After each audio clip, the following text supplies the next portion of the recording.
All right, it's 2:03 on Tuesday, April 11th, and I'd like to call this regular meeting of the Washoe County School District Board of Trustees to order.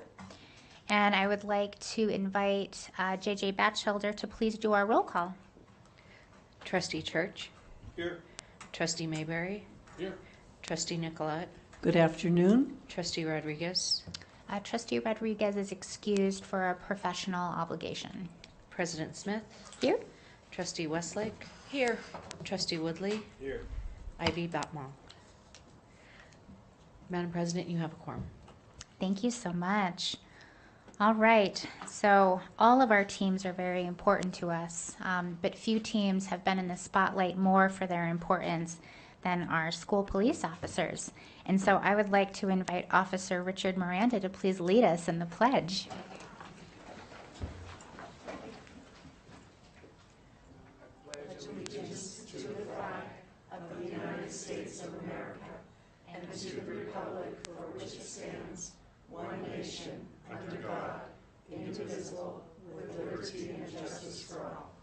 Thank you.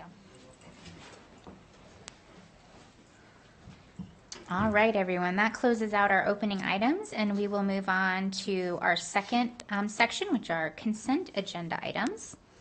So I do know that we have a request from Trustee Church to pull consent agenda item 2.2, so that'll be pulled for additional discussion as its own standalone item.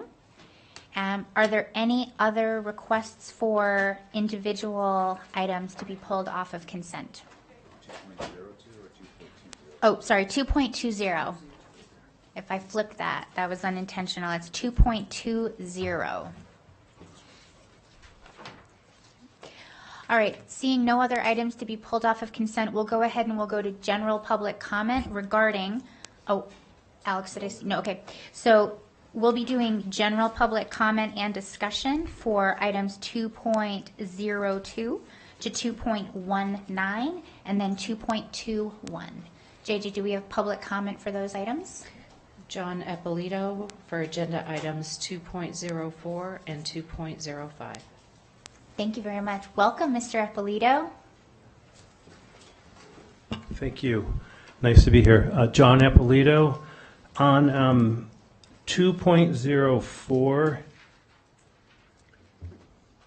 arresting students on school property. What I couldn't find, I pulled the meeting materials, but I couldn't find like when you arrest students. And from some of these videos and photos I've been seeing of these fights on campus, I think more students should be getting arrested at school, unfortunately. EducationCrusade.org posts a lot of that stuff, so look at that if you're interested. On 2.05, also, it wasn't on the agenda. You had to pull the meeting minutes, their meeting materials, but that's $19,000 for somebody to help evaluate the superintendent. It seems like you guys should be able to do that. I don't know. Maybe I'm naive. I know for us at Protect Nevada Children, we asked the superintendent months and months ago if certain language would be acceptable so we could try to bring some protection, student data protection back. And the legislative session is going now, and Friday is the deadline. And we've asked a couple times, and we still don't have a straight answer from the superintendent. I know we would give her a very low mark because of that, because she's not really looking after the students' data or the future of these kids. Thank you very much. Thank you, Mr. Eppolito. You're welcome. The board received an email from Trina Hoffbauer related to 2.04. Wonderful. All right. Are there any discussion points? So again, as a reminder, we're going to be voting in their totality for items 2.02 to 2.19 and item 2.21. Trustee Church? I did want to make a comment. I would debated pulling 2.04. I voted against it at the policy level. I'm still against it, but I realize it's futile, so I'm going to vote yes on the entire consent, but just for the record, I think that this policy is incomplete, and a couple of issues we agree to disagree, but there's no sense in wasting time, so I want to put that on the record. Thank you, Trustee Church. Trustee Mayberry, I saw your light on, or I think I did. I was just going to make a motion, if you're ready. Very good. Move to approve items 2.10 to 2.19, and then 2.21. Is that correct? Is that my understanding? 2.02. 2.02. Yep. Oh, my apologies. Okay. Okay, yeah, so I'll say that again. I move to approve item 2.02 to 2.19 and 2.21. Thank you. I second that motion. Excellent. So motion by Trustee Mayberry, seconded by Trustee Woodley. Is there any discussion on the item? Seeing none. All those in favor, please say aye. Aye. Aye. All those opposed, nay. All right, motion carries 6-0. All right, so let's move on to item 2.20. And I will go ahead and read that off so everyone knows what we're talking about here. So this is the approval of the purchase of services with International Institute for Restorative Practices for Washoe County School District using American Rescue Plan, also known as ARP Elementary and Secondary School Emergency Relief Funds, also known as ESSER 3, for $209,735. This is an item for possible action, and we will welcome Dr. Paul Lamarca, our Chief Strategies Officer, up here. And before we move on, I would like to invite Dr. Enfield to say a few words. Thank you, President Smith. Before Dr. Lamarcus explains a little bit more about this training, I do want to preface it with some comments around restorative practices, because I know there's a lot of conversation about that right now, especially during the legislative session. And the one thing that I think is getting lost is that restorative practices and exclusionary discipline is out of school suspension, expulsion, not only are not mutually exclusive, they can and must coexist. So there will always sadly be a need to remove children, students from school temporarily. And for those more egregious offenses. For a lower level offense, though, there may be a way in which we can talk to them about the choice they made and turn that into a teachable moment. And so I just want us to be mindful that we can and should be talking about all of this, not one or the other. Because I think that it's being framed sometimes in the public as it's an either or, that it's either restorative practices or it's exclusionary discipline, and we need them both if we're really going to help our students be successful. And the other thing that I will add before I turn it over to Dr. Lamarca is that one of the concerns about restorative practices that I think is very fair is whether or not we are implementing it well. Well, to implement things well, we need training. We can't expect people to operate at high levels without giving them the support they need in order to do that. And so with that, Dr. Lamarca, I will turn it over to you. Thank you, Dr. Enfield, and thank you, President Smith. For the record, Paul Lamarca, Chief Strategies Officer. We did receive some comments in advance, and so I'm assuming you'd like me to kind of just share that. Yeah, I think that would be a good approach. Just so that Trustee Church knows, he will be the first person that I'll turn to for feedback after this. But let's create some foundational groundwork, because Trustee Church asked some very good questions coming in to this presentation. So let's cover that ground so that we're all working with the same information. Okay, thank you very much for that clarification. So with this particular, International Institute of Restorative Practices, they are the expert agency around restorative practices. The state of Nevada has worked with them for several years now, intermittently, especially because of the disruptions of the pandemic. And the school district has had some work with them dating back several years. We were actually, just after AB 168 was passed in the 2019 legislative session, we contracted with IIRP to begin providing large-scale training for many of our schools. We were using a phased approach where schools would kind of, as a cohort, go through a series of trainings. As you know, that was interrupted by the pandemic, and they were actually a very good partner. They let us out of the contract. They weren't providing the training. That was a positive thing.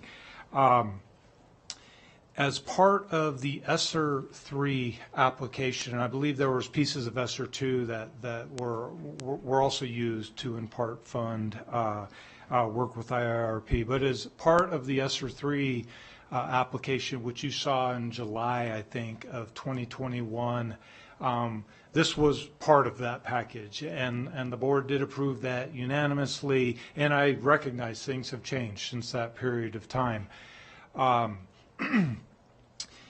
The money that you see that is for this particular contract was earmarked as part of the trauma-informed practices grant from the state. That's part of that ARPA funding. Without using this funding in this particular way, we probably would end up not being able to use it in a different way. Part of the timing around this is it is critical that this is a sought-after group. We need to get on their schedule. We need to prepare for trainings. The time frame for the contract extends until, I believe, the end of August of 2024. The big first full-scale training would occur this summer outside of contract time. That was one of the questions that was raised. Why would we pull teachers out of classrooms for this? The training, the first big training would occur in summer hours. Teachers, administrators would be stipend for this. Now, to Dr. Enfield's point, the first set of training through IIRP is actually primarily around building community, climate, student engagement, building relationships. I think often when people are thinking about restorative practices, they're immediately going, if they really have any good understanding of it, they're immediately thinking about formal conferencing, dealing with kids after something negative has occurred. That is part of restorative practices, but it is a small part of it. And in fact, that small part of it does not work unless you've already built community, you've built an inclusive environment, because part of the goal with restorative conferencing is to hold a student accountable for their behavior, including consequences, give a victim an opportunity to talk about the impact that they've experienced, and then to reintegrate the student who is the offender back into the community when possible. So all of the training for teachers from the time span beginning when hopefully we get approval of the contract through the end of August would be off-contract hours, heavy involvement in the summer of 23 and the summer of 24, and there will be some off-contract follow-up trainings during the school year, but again, teachers and administrators would be compensated for that. I know there were questions about, well, we're in the middle of a legislative session, and that is right. And we met with you guys a month ago and had a very long discussion about student behavior. It was a worthwhile, substantive conversations. And part of that, if you recall, is we provided an update on the legislative session. We summarized 4 or 5 bills that had been introduced to that point, all of which had some language regarding restorative practices or restorative justice. That's the dominant language, restorative justice. We tend to use restorative practices. 2 bills have been introduced since that period of time, one from Assemblywoman Dr. Taylor. I believe that's AB 194, but please don't hold me. No, it's 258 or something like 285. Thank you.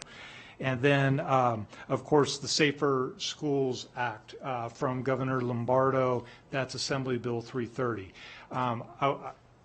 I'm proud for you to know that we testified in support of both of those bills, and we were requested by the bill sponsors to testify on behalf of those bills. We outlined for you in our legislative update several of the things that we have advocated for as administration and in discussion with you. We advocated for immediate removal of students when we have a first offense battery with injury and for distribution of drugs. The governor's bill carries that language for us. We advocated for changes regarding students protected by McKinney-Vento. If you recall, current legislation limits any suspension of those students to no more than 24 hours except for under very extraordinary circumstances, and that was too restrictive for the safety of community, safety of those students. So we advocated to create that to be parallel with how we suspend students with disabilities. That's carried in that bill. We requested more latitude around this distinction between 10 and younger and 11 and older. That is addressed in this bill. So the bill carries virtually everything that we have advocated for.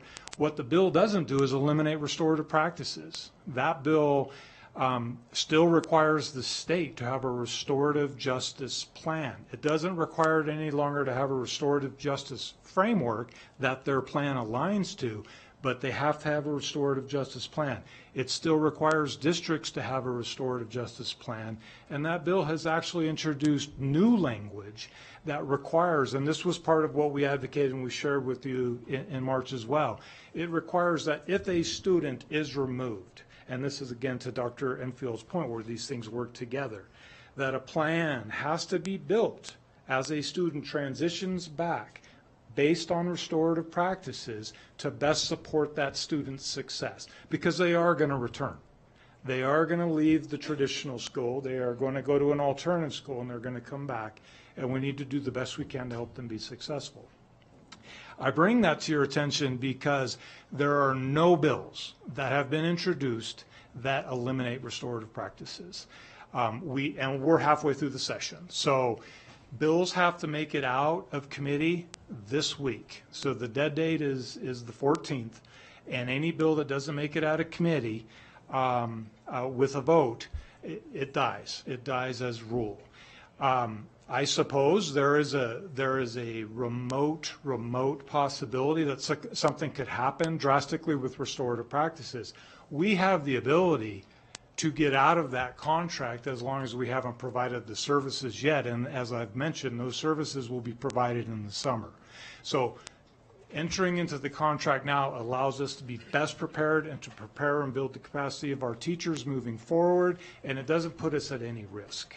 And it is fully consistent with current legislation and with everything on the horizon in terms of legislation.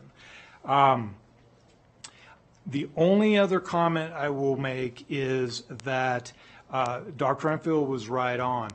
Restorative practices is it's a lightning rod word at this point, like some other words, but the success of that or the failure of that is largely a result of proper implementation. And there has not been an opportunity statewide to properly implement this.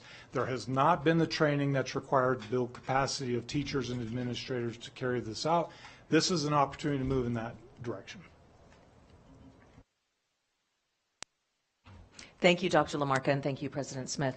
The only thing that I will add is I do need to point out that Dr. LaMarca has been instrumental in being responsive to Governor Lombardo's team around this work to make sure that revisions to the current bills reflects what is really practical and doable for our staff in schools. And so I want to publicly thank Dr. LaMarca for that. And I also want to acknowledge that that he is right, that we are looking to make the bills more manageable and practical for our staff in schools, not an elimination at all of restorative practices. So thank you, Dr. LaMarca. I appreciate that.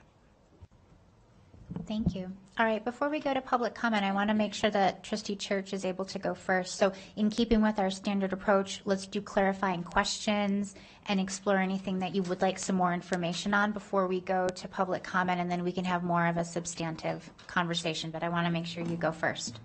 Okay, kind of difficult because where comments end and where clarifying begins, it's kind of hard to say, but I'll try. So strictly clarifying. You said we can get out of the contract with no penalty? There should be no penalty. It's a 30-day, our typical language allows us to leave a contract if there are compelling reasons with 30 days notice. So my understanding of it is as long as we are 30 days prior to any substantive work, we would be able to get out of the contract, or we would be able to end the contract and pay for the services that have been provided to date, but not services that are planned for future dates. And again, I'm trying to keep within the confines of the direction I'm receiving. Well, no, there's no confines. I just don't want us to start building consensus before we've heard from the community. Okay. Any of our opinions may be changed when we hear from public comment. So by all means, make comments, ask questions, Sure. But I don't want us to start building consensus before we've heard from the public. Okay. Clarifying, you said a couple bills. I think there's probably 4 or 5, AB 75, AB 65, AB 400, as well as the one that Assemblywoman Taylor 285 or 287. So I would dispute that there's two.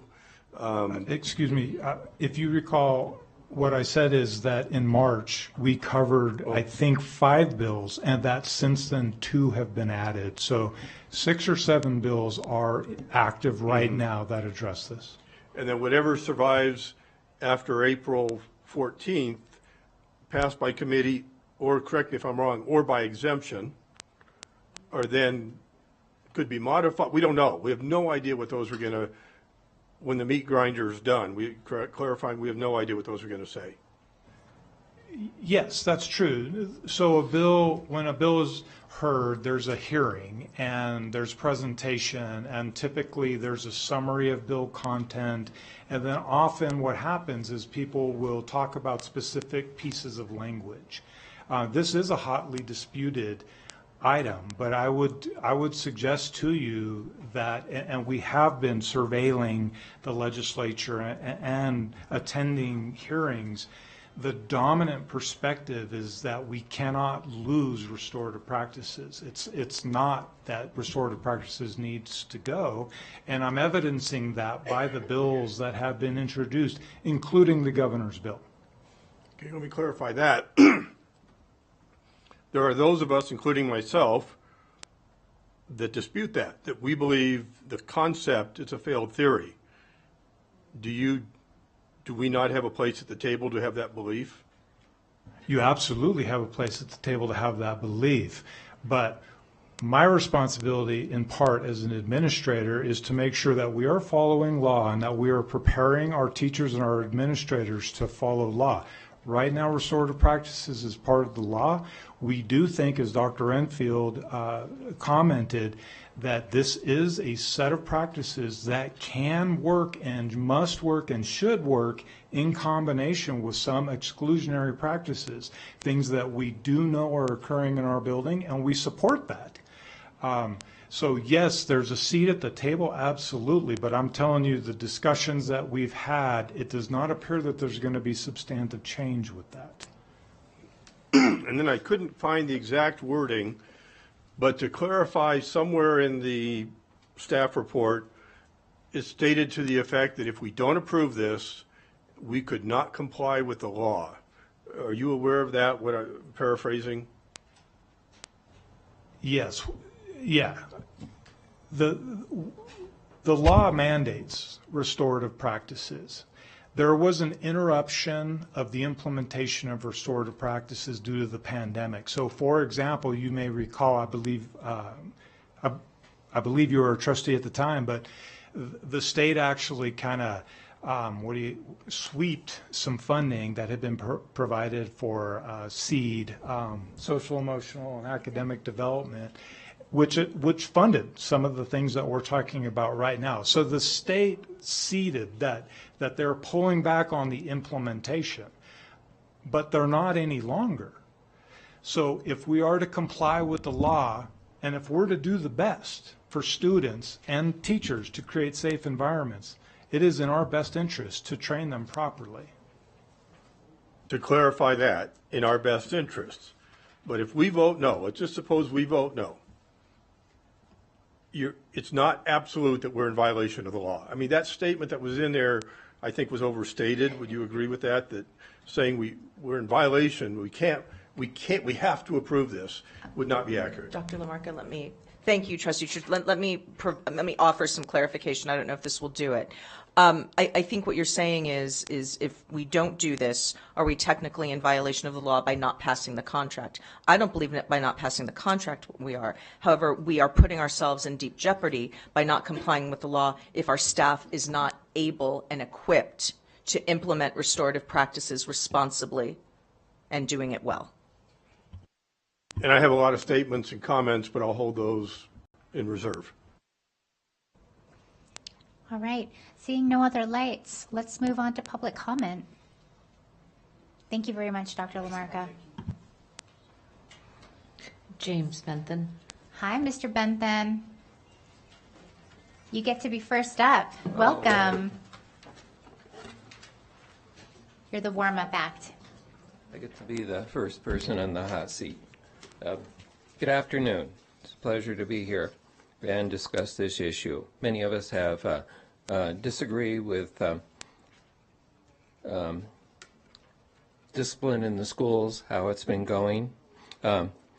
Concerning restorative practices, I would first like to see a trial run concentrated in a few problem schools to see how restorative practices work, what the results are, so they can be evaluated.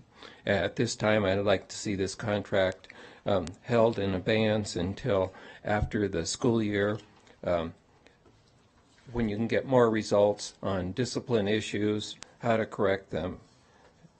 I'm handing out two papers. One is by Paul White, and he talks about restorative practices and some false assumptions, and mentions that even though there's a noble goal that of reducing disparity of discipline frequency, academic achievement between black students and others, but restorative discipline hasn't worked according to his opinion.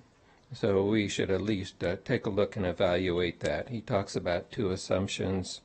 One, that the failure in the schools is due to a racially biased system, and that blacks are suspended and expelled more frequently than other students. Well, if they, Mr. White says that if they do those behaviors that result in those consequences, then that's how it is. He talks about Thomas Sowell, a famed black economist, saying that parenting is and their cultural values do not often lead to success.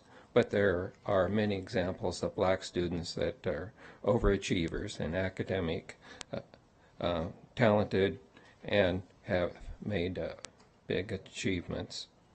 Another false assumption is that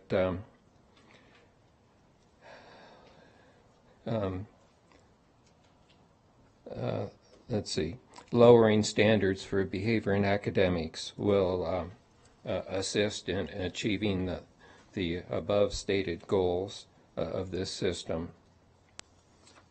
And I have a handout on the lawsuits against the Washoe County School District. So the school district can be in jeopardy if you don't correct these problems. Thank you. Thank you, Mr. Bentham. John Eppolito. Hi, Mr. Eppolito. John Eppolito with Protect Nevada Children. I was listening to what Paul was saying, and I was there when at least two of those bills were heard with the restorative justice, or including the governor's, the large bill. It was quite interesting. There's a couple things Paul left off, just like always. Some of the best comments on that bill were from the teachers. The horror stories these teachers are dealing with in the classrooms. It kind of gets back to the educationcrusade.org. I believe there was one or two of them that'll never teach again because of stuff that happened in the classroom. And yes, the district did sponsor that bill, or not sponsor, but support it. They spoke in favor and support of it. Who didn't sponsor it were the teachers. And you guys need to understand this. That bill that the governor has, teachers can have a child removed from the classroom for a short period of time, but the one who decides who's going to permanently be removed from a teacher's classroom is not the teacher, it's the principal. I got up at the end and tried to speak neutral because of that one paragraph. Three of the teachers, two from Washoe County, that were on that committee, both opposed that. And it's because what I said at the end, I tried to speak in neutral, like I said, was I taught for 6 years, and over those it was middle school, then high school. Over those 6 years, I went through 4 principals. And the principals aren't all on the same pages all the time. And, you know, principals, just like superintendents, they're trying to advance their career, go somewhere else, make more money, make a name for themselves, come to the district office where it's easy, whatever they're trying to do. The teachers need to have more say and what's happening in their classrooms. And I know it came up that, some teachers are better at handling the discipline, some aren't. I spoke to the superintendent of public instruction. We're 2,000 teachers short in this state right now. I think if the governor's bill passes, I think we'll be 3,000 teachers short soon. The teachers need to have more say. I wish Paul would have brought that up. And by the way, there's people here to make public comments. Teachers, they're going to have to wait till the end of the meeting to make public comments. When are you guys bringing public comments back on at the beginning of the meeting? Thank you. Thank you, Mr. Ippolito. Sandy Tibbet. Hi, Ms. Tibbet. Welcome. Thank you. So Sandy Tibbet for the record. Restorative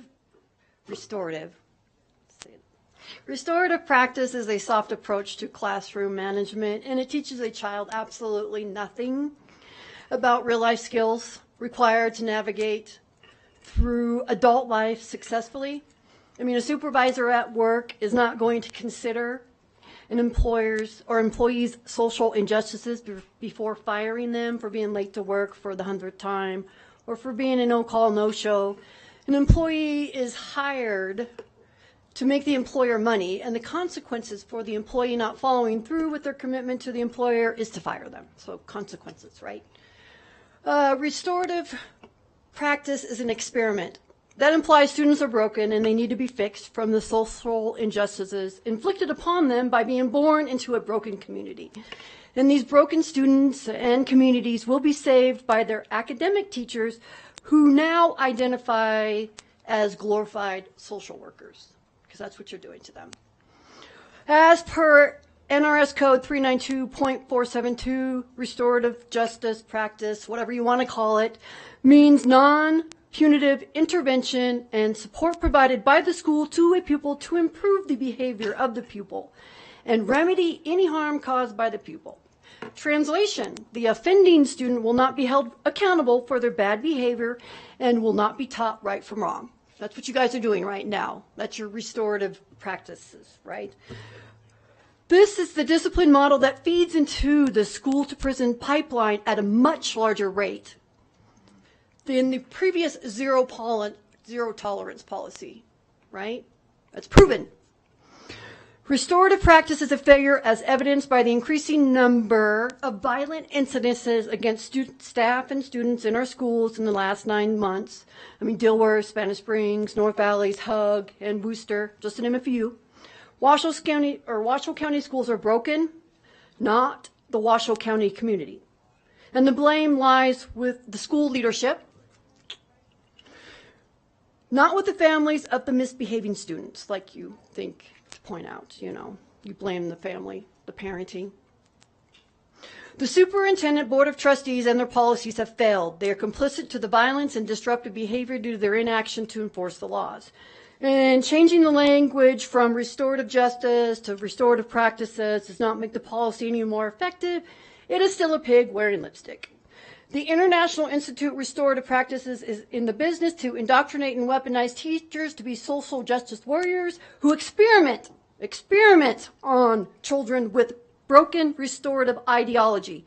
A $210,000 contract to train current Thank you, Ms. teachers Tibbet. with Thank you very unnecessary much, skills to Ms. waste Tibbet. funds. Thank you. This money would be Ms. better Tibbet. spent on resources to enforce current state and local laws. This meeting is adjourned as of right now, 2:36. We are walking out. With Education Crusade, or better yet, spend the money getting rid of her. Please remove her. And get real leadership. We've adjourned the meeting. The trustees need to leave. We've adjourned the meeting. All right.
It's 2:40 p.m. and we're going to re-adjourn this meeting, and I'd like to open with a statement.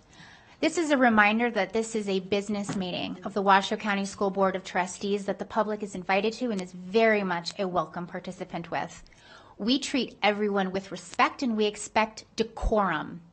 All of the members of the public are due and welcome to have their 3 minutes of public comment. This board is respectful and open to those comments, and we appreciate you being here. Under no circumstances, however, will we tolerate breaks in decorum that derails the work of the Washoe County School District. With that said, I would like to welcome the next person for public comment. Thank you. I have no more cards. Thank you, JJ. All right, so let's bring it back to discussion. If my colleagues don't mind, I'll go ahead and start again with Trustee Church. Thank you. And for the record, I too do not condone disruptions and people that exceed their 3 minutes. So back to the issue. During the state, and I don't think I need anybody up here, during the back and forth, there was a public document where I called the restorative justice a dismal failure, and the person responded on the public document that that was indefensible. I take personal offense to that. My opinion is just as valued as everybody else's, as well as those of the public speakers during that time period. And so I take personal offense to somebody calling my position indefensible. I think it's completely defensible. I responded with some quotes from the governor. I responded with some articles, and I could go on and on and on, but there's definitely, in my mind, 3 sides, at least, to the story. It's a dismal failure, restorative justice. It's a success, or the truth is somewhere in the middle, and we need to find that equilibrium. So I think those are all equal valued ideas. And so if I might read into the record a quote from the governor, and it's just one paragraph. Since 2019, there has been a 46% increase in violence and sexual assault reported within the Clark County School District, but the increase in school violence is not just limited to Clark County. In Washoe County, there have been over 7,400 violent incidents reported in the Washoe County School District in the 22-23 school year. Just 2 weeks ago, there was a fight at Worcester High School in Reno, in which it injured a police officer and 7 students, resulting in 2 hospitalizations. By looking at the data, we know an increase in school violence is not an isolated issue. It is a statewide issue. We know that tens of thousands of families, students, and teachers have been affected, end quote. So I think that's a valuable, I hated to read the whole thing, but it's a very good quote. First of all, the cost. For us to pull, because I'm trying to stick exactly to this agenda item, the cost of $200,000, it's taxpayer money, whether it's ESSER or not. The cost of pulling 450 teachers or staff out for 2 days, whether it's during class or not, is excessive. The cost of this practice on teacher retention, as was mentioned, and recruiting. We had students, and I didn't know this, I looked at our absenteeism rates. Some of those students are reporting they're absent because they fear for their safety. And I thought that was very important. If the parents aren't happy with the school districts, many of them pull their kids out of school. That's lost revenue. So I could go on and on, but I think I've made my point that I think we need to postpone this or just say no. Thank you, President Smith. I was very upset with what just happened, but now thinking about it, I think this is a perfect example of what's happening in our classrooms. There's a disruption, either what just occurred with yelling and screaming, or even a violent act, except I think what's happening a lot of times in the classroom is then they're trying to work through it in the classroom. What if we had just done that in here in this room and tried to work through this disruption? Are we going to be able to continue on with our work? If they're trying to do the de-escalation and work through the disruption or the violent act in the classroom with the students, are those students going to continue on with their work? No. So I'm kind of, I think, in the middle here.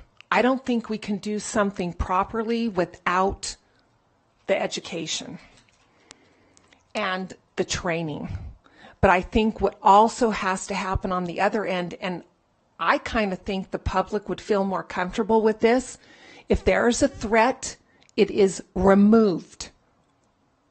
And then the de-escalation, the talking through is not done in the classroom, just like we didn't do it in our boardroom. It was removed. We're continuing on to do good work. But if we allow that disruption or that threat to stay in the classroom, that is not being fair to our teachers. That is not fair to our students. It's not fair to our community that expects our kids to be learning in the classroom. So I myself am for training. I don't think you can put a policy in place without the proper training. But I also think we need to think long and hard. When there is a disruption, that threat is removed immediately and that it's taken care of out of the classroom. That doesn't mean we're not being kind to that student that's having some kind of an emotional episode. It just means we are not allowing that student to affect the other students that are there to learn.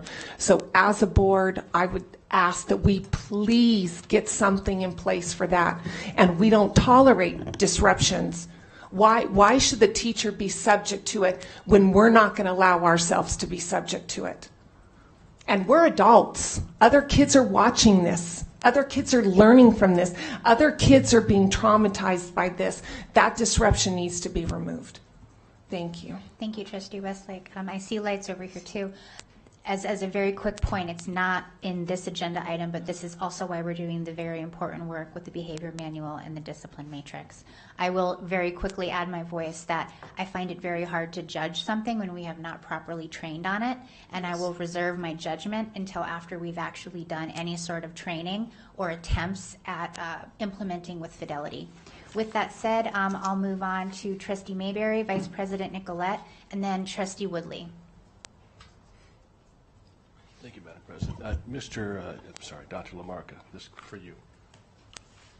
I want you to, can you just help us, help me anyways, define and contrast restorative justice, which is mandated by the state, if I understand that correctly, and contrast that restorative practices. I mean, are we talking about the what and the how? Restorative justice, restorative practices. Thank you for the question, Trustee Mayberry. We use the terms interchangeably. Okay.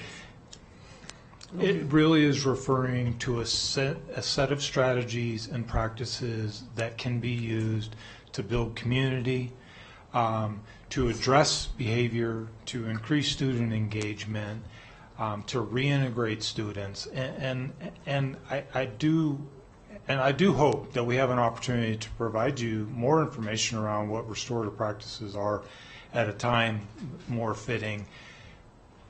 When we talk about the very extreme end of restorative practices, when we're talking about a conference where a student has committed an offense, we give voice to victims to express the impact that that has had on them. We also give voice to the offender to discuss what has occurred. But in that setting, students also are held accountable. There are consequences, and oftentimes the victim, which rarely ever occurs in our society, is able to talk about what remedies should occur. Anyway, that's way beyond your question. So thank you for it's your not. question. I appreciate that. It's just it's these continual narratives. You know, the latest boogeyman term, restorative justice, that everybody wants to run away from, because I think there's just a lack of understanding, and that's what I'm trying to get to the heart of it. And I think when we begin to look at the behavior matrix, that's really the key that the how, if you will. That's what's going to put a lot of teeth in ultimately the outcomes to behavior, correct? Yes, and thank you for that question. So restorative practices is a part of the piece that will enable the behavior manual to be implemented fully. And if I could just birdwalk for a moment to Trustee Westlake's comment, this is exactly what Dr. Enfield was saying when she's saying these two things have to work together. You are absolutely right. If there is a situation that affects the safety of an environment, there has to be immediate action to remove a student, to create a safe environment. And then you can use restorative practices in the aftermath to de-escalate, to reintegrate. So these things can work together. They're not mutually exclusive. One isn't done instead of another.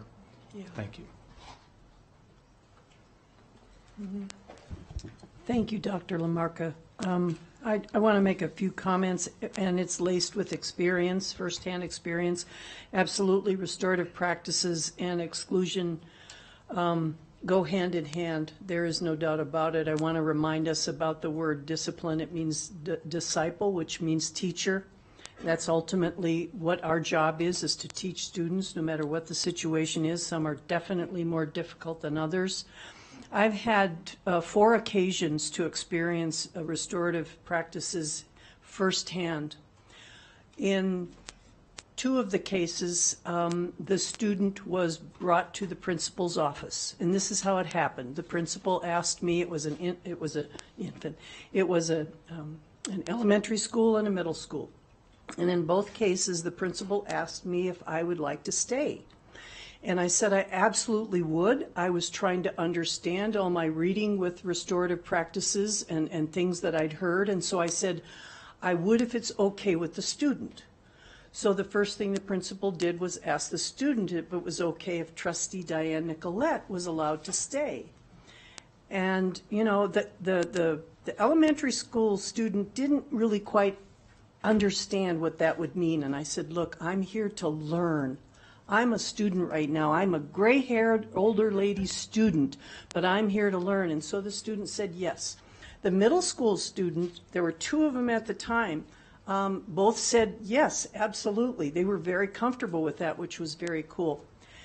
And I got to see firsthand how the principal used the practice of acknowledging what had happened to, we'll call them the victim, and how the person who created the situation, what they did to make it happen. And I will tell you, in both the elementary school and the middle school situation, because the principal knew what they were doing, they had taken their training and their reading and their practice very seriously. The outcome was absolutely stellar. Now, I don't know what happened the next day, if the kiddos, you know, reintroduced themselves to the situation because it was cool going in the principal's office. I have no idea. I do know that when the children left the principal's office in both the elementary and middle school, those kids shook hands and they went back to their respective places. And it was a really wonderful learning experience for me. The other 2 were high school, and they were granted very different, and they were different high schools in Washoe County School District. In both cases, the student was taken out of the classroom setting, and a counselor, a school counselor, intervened at that point. So the teacher at that point was not resolving the situation because these were a little more escalatory. They needed to be handled by the top dog in the school. So again, I've not seen it work in the classroom that I know of. Maybe I haven't, I didn't know what it was. But at the high school levels, it was absolutely remarkable to hear how the person who's properly trained and practiced, that is key, to be able to help those students, and me in the background watch this, was such a gift because the students came from anger and retaliatory behavior to really talking about what was bothering them. It took time, it took patience, and it took a certain level of training and dedication.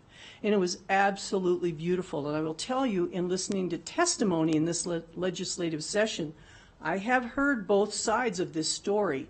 And to come into the middle of restorative practice, approaches, justice, across the board, I heard in testimony in this session that training made all the difference in the world. And the reason it is kind of coined to be an abysmal failure is because teachers, administrators were not given what they needed. A lot of that had to do with COVID. The timing was abysmal. And so I would like us to get back to revisiting something that I saw firsthand was marvelous. Thank you. Thank you, Vice President Nicolette. Trustee Woodley. Thank you, Madam President. I think we all understand what the intent of this training is, and in the spirit of moving forward with doing the people's work, I'm ready to make a motion. Let's do it. Okay, I move that the Board of Trustees approves the purchase of services with International Institute for Restorative Practices for Washoe County School District using the American Rescue Plan Elementary and Secondary School Emergency Relief Funds for $209,735. I'll second that. All right, motion by Trustee Woodley, seconded by Trustee Mayberry. Is there any discussion that we have not already covered? Seeing no lights, all those in favor, please say aye. Aye. Aye. All those opposed, nay. Nay. Thank you. Motion passes 5-1, and I appreciate this productive dialogue among the colleagues. Thank you. All right, so let's go ahead, and that closes out the second section, and we will move on to our third section, which are items for presentation and discussion. So our first item is item 3.01, and this is the presentation and discussion on the assessment review and possible action to approve the purchase of iReady math and reading site licenses to formatively assess and monitor student academic growth and provide targeted personalized instruction for each student for all Washoe County School District elementary and middle schools from Curriculum Associates, LLC, using ARP elementary and secondary school emergency release funds for $6,484,688.25. This is an item for possible action. And we have two presenters with us. We have Dr. Troy Parks, our Chief Academic Officer, and Dr. Sandra Ard, our Director of Assessment. Thank you so much. Thank you, President Smith, and good afternoon, Superintendent Enfield and trustees. For the record, Troy Parks, Chief Academic Officer in our new Office of Teaching, Learning, and Leadership. Want to also point out a couple of guests that we have invited from iReady. With us today we have Carrie Hartland and Claudia Salinas. They have accommodated us to be able to answer any in-depth questions might have regarding iReady. As we get started, I wanted to kind of flash back and note that we have invited all of our departments in the district, all of our principals, all of our teachers to provide us feedback regarding the adoption of iReady. And with that, recognize what we all know. It is our teachers that are our most valuable resources in our classrooms, and our recommendations based on the adoption of iReady is to help them have the tools necessary to continue to improve student learning outcomes. So with that, I'm going to turn it over to Dr. Aird, who's going to jump right in about more details for iReady. Well, thank you, Dr. Parks. Thank you very much, President and Superintendent Enfield and trustees. I appreciate the opportunity to be here and present to you today. So as Sandra Aird, Director of Assessment for the record, my apologies. So as part of the Office of Teaching, Learning, and Leadership, again, our goal is to ensure that all students are learning at high levels, which to us means grade level or above. And to do this, to ensure that our students are learning, we need to ensure that they are gaining at least 1 year's academic growth academically each school year. So that is our mission. And as the Director of Assessment, it is the assessment plan that provides that measure to determine if we're actually meeting those goals through monitoring as well as annual assessments. In the fall, Superintendent Enfield asked that the Teaching, Learning, and Leadership Office conduct a review of our assessment plan and look at what is required within the assessments that we administer to our students. The goal to determine the number and purpose of all of those required assessments, and then also looking at eliminating any assessment redundancies or streamlining our assessment practices so that we receive the data, but it is not an overwhelming task for our students or for our faculty at our schools. Therefore, we looked at the many platforms we have. And we have many platforms that we use to collect data on students as far as assessment, interventions, and intensification for our students. So our office, Teaching, Learning, and Leadership, sought to find an efficient and effective assessment and intervention tool that could provide timely, actionable, as well as streamlined academic growth information and achievement data for our students, to be partners in their own education, for our teachers, as well as for our administrators. iReady is the product that surfaced to the top. It is a tool that is a product of Curriculum Associates. And this tool we recommend to streamline our assessment practices as well as our intervention and enrichment practices for our students. This allows our teachers to monitor student growth on a daily, weekly, and our adaptive diagnostic assessment given 3 times a year. It will also alert staff to the students who are needing additional time and support as they are going through their personalized instruction. It also provides leveled and targeted intervention and intensification for our students based on their adaptive diagnostic assessment online for our students. And it ensures that our students are learning at high levels. And again, our goal to ensure that our students make at least 1 year's growth within every school year. We also sought feedback from our staff. So in February, our administrators were introduced to the iReady program.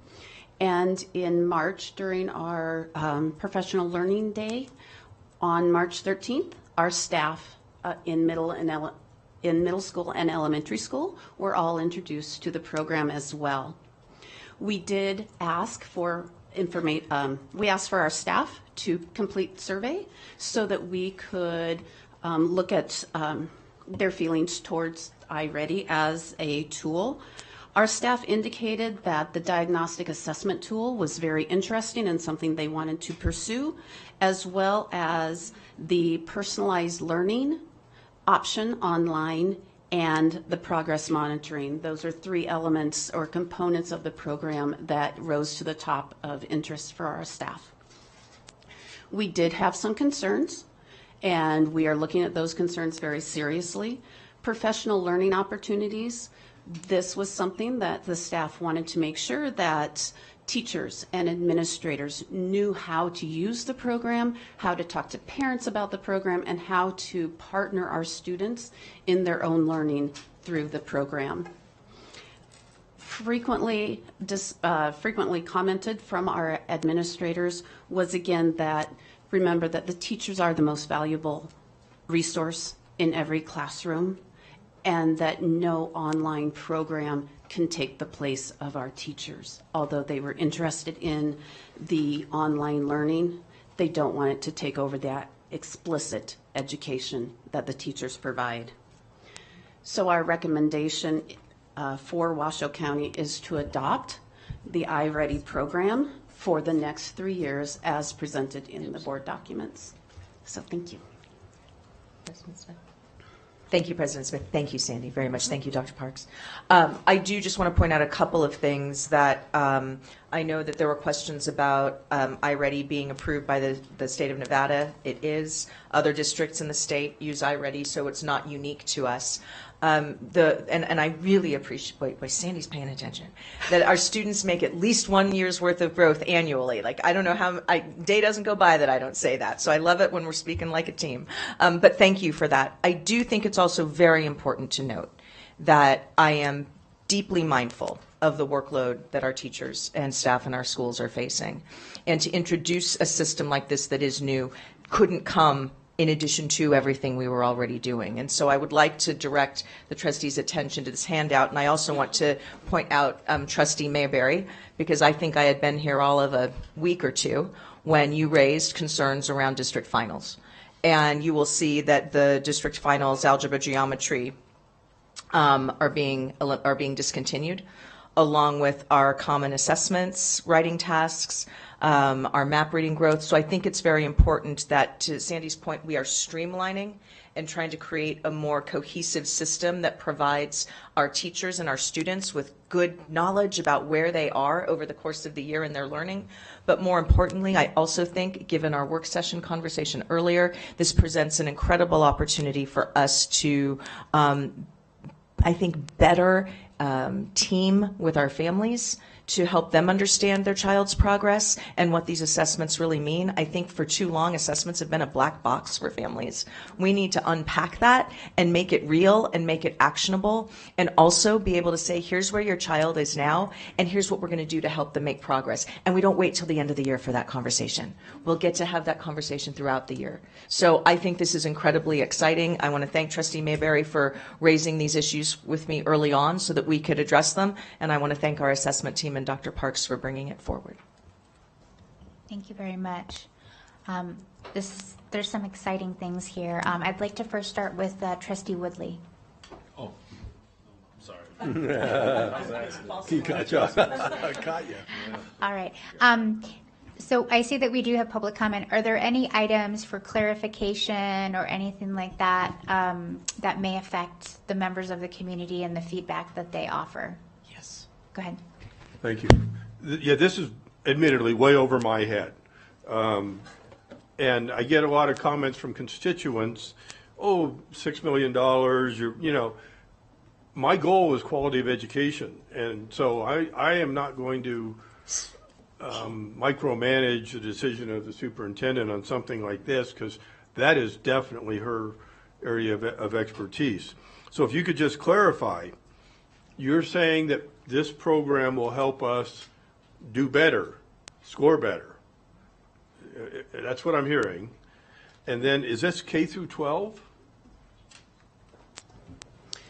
So, yes, with proper implementation, this program will show results on our annual assessments, which is our Smarter Balance assessment at the end of the year.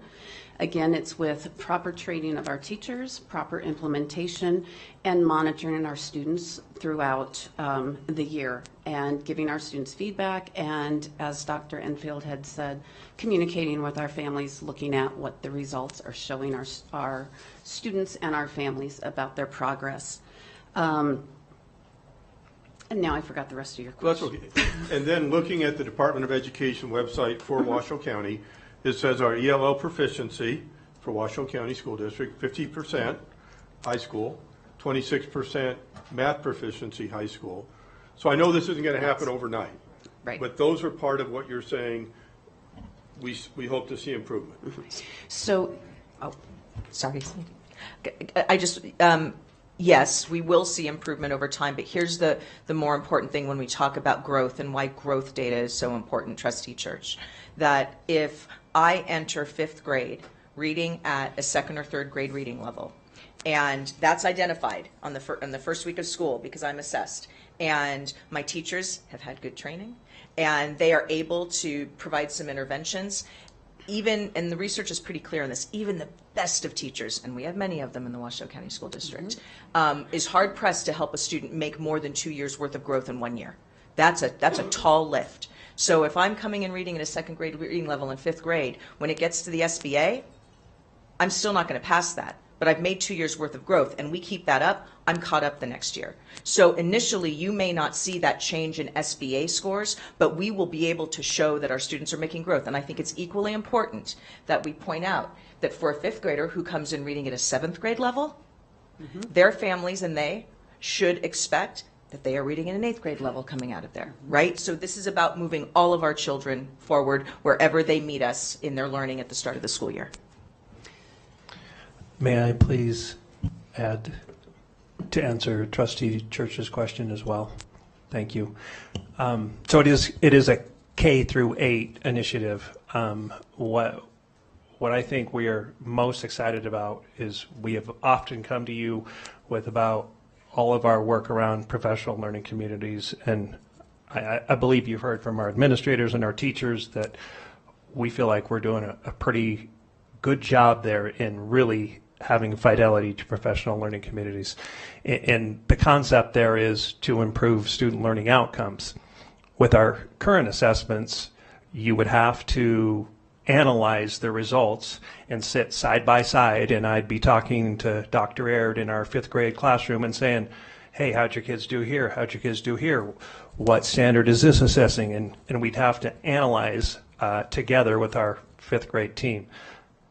The biggest concept about iReady is it immediately does the analysis for you and provides you guidance at the teacher level of what kids need to learn next, and even more importantly, what a specific student in your class could do right now on the platform to progress in their learning based on standards right now. So the efficiency for our teachers is tremendous. Okay. That's excellent. Vice President Nicolette, clarifying questions before we go to public comment. Absolutely. And efficiency and efficacy are awesome. So I have 2 questions very quickly. I still have a hard time wrapping my mind around why it's a good thing we're getting rid of district finals in algebra, geometry, formal geometry, algebra 2, and honors algebra. Why is that a good thing?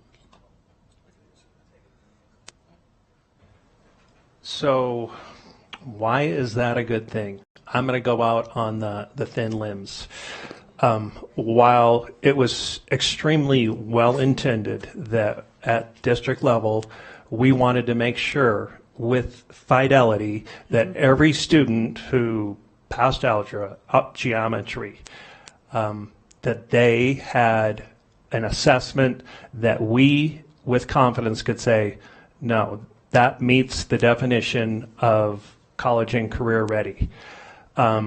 What has happened, carte blanche, no judgment, is that our assessment was here and our teaching practices were at a different level, and for many years we tried to bridge the gap between the two and hadn't had any success. And so in my mind, why it's good news is we have stopped trying to make it fit and make it work, and with the iReady product, we are excited that we have an opportunity on a voluntary basis that some of our schools are wanting to adopt if they get the chance, that they would have that type of assessment for algebra to be certain that they're on a college and career pathway and that they've met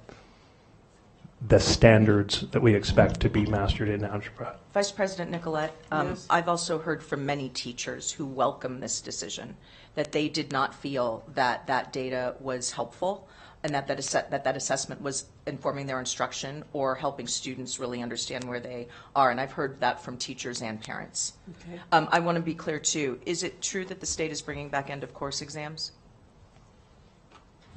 The end of course exams will be administered this year to our freshmen, well, our algebra classes, as well as science.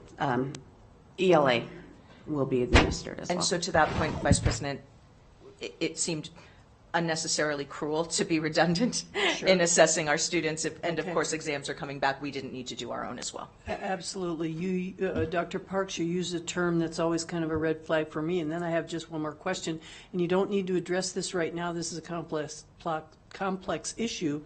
It's kind of a site-based management. You use the word voluntary. And I guess it would be a good idea. So if Principal Diane says, oh, we're not going to do that, then what happens? So this is specific to the algebra piece, and it is not a, and our iReady partners are here to answer this too, but my understanding is not a package that we are presenting in this presentation today, but we were very interested in common assessments for algebra teachers to be making sure that they have a tool. And so on the heels of getting rid of our common algebra finals, we thought it would be prudent to offer it as an opportunity and then see how we do with a pilot and then evaluate from there. Does it become an expectation, or where does it go from there? I like a good a pilot project with integrity. Absolutely. One last question. So we have some special schools. Every school is special, but they're a little more distinctive. TMCC High School, Turning Point, Inspire, Piccolo, Innovations, and AACT will all be part of this iReady endeavor? Negative. Negative. So you might have some Inspire students participate in the middle school part of Inspire, but it's a K through 8 focus and platform. So any of our high schools, we would have to do professional learning to help them interpret data so that our freshman teachers know where a student is at in reading and math, but it's more specific to a K through 8 growth. Maybe Piccolo? And another question. Maybe I should let this go. Thank you. I'm happy to. Trustee Mayberry. I saw your light on, Trustee Mayberry. I'm sorry. Okay, thank you.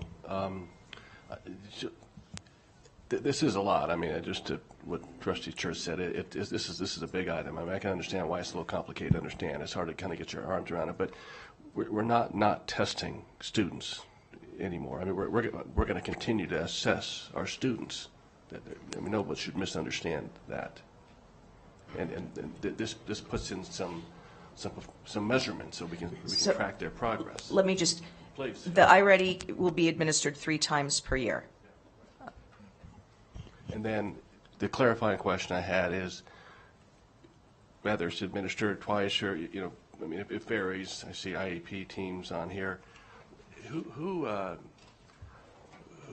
develops these questions? I mean, I'm assuming they align to the standards, but the test questions are developed.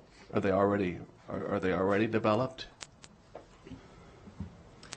So yes, we are buying a product where the adaptive diagnostic assessment is created with items, with test writers from Curriculum Associates. It is adaptive in that students will be given an item on their enrolled grade level. Depending on how they do, they might get an easier item the next time or a more difficult item, and it will get more difficult as the student is successfully answering items so that we can find out, as Dr. Enfield had mentioned, those 5th graders who are at the 7th grade level, as well as those 5th graders who are at the 2nd grade level, so that we can attend to each individual student's needs.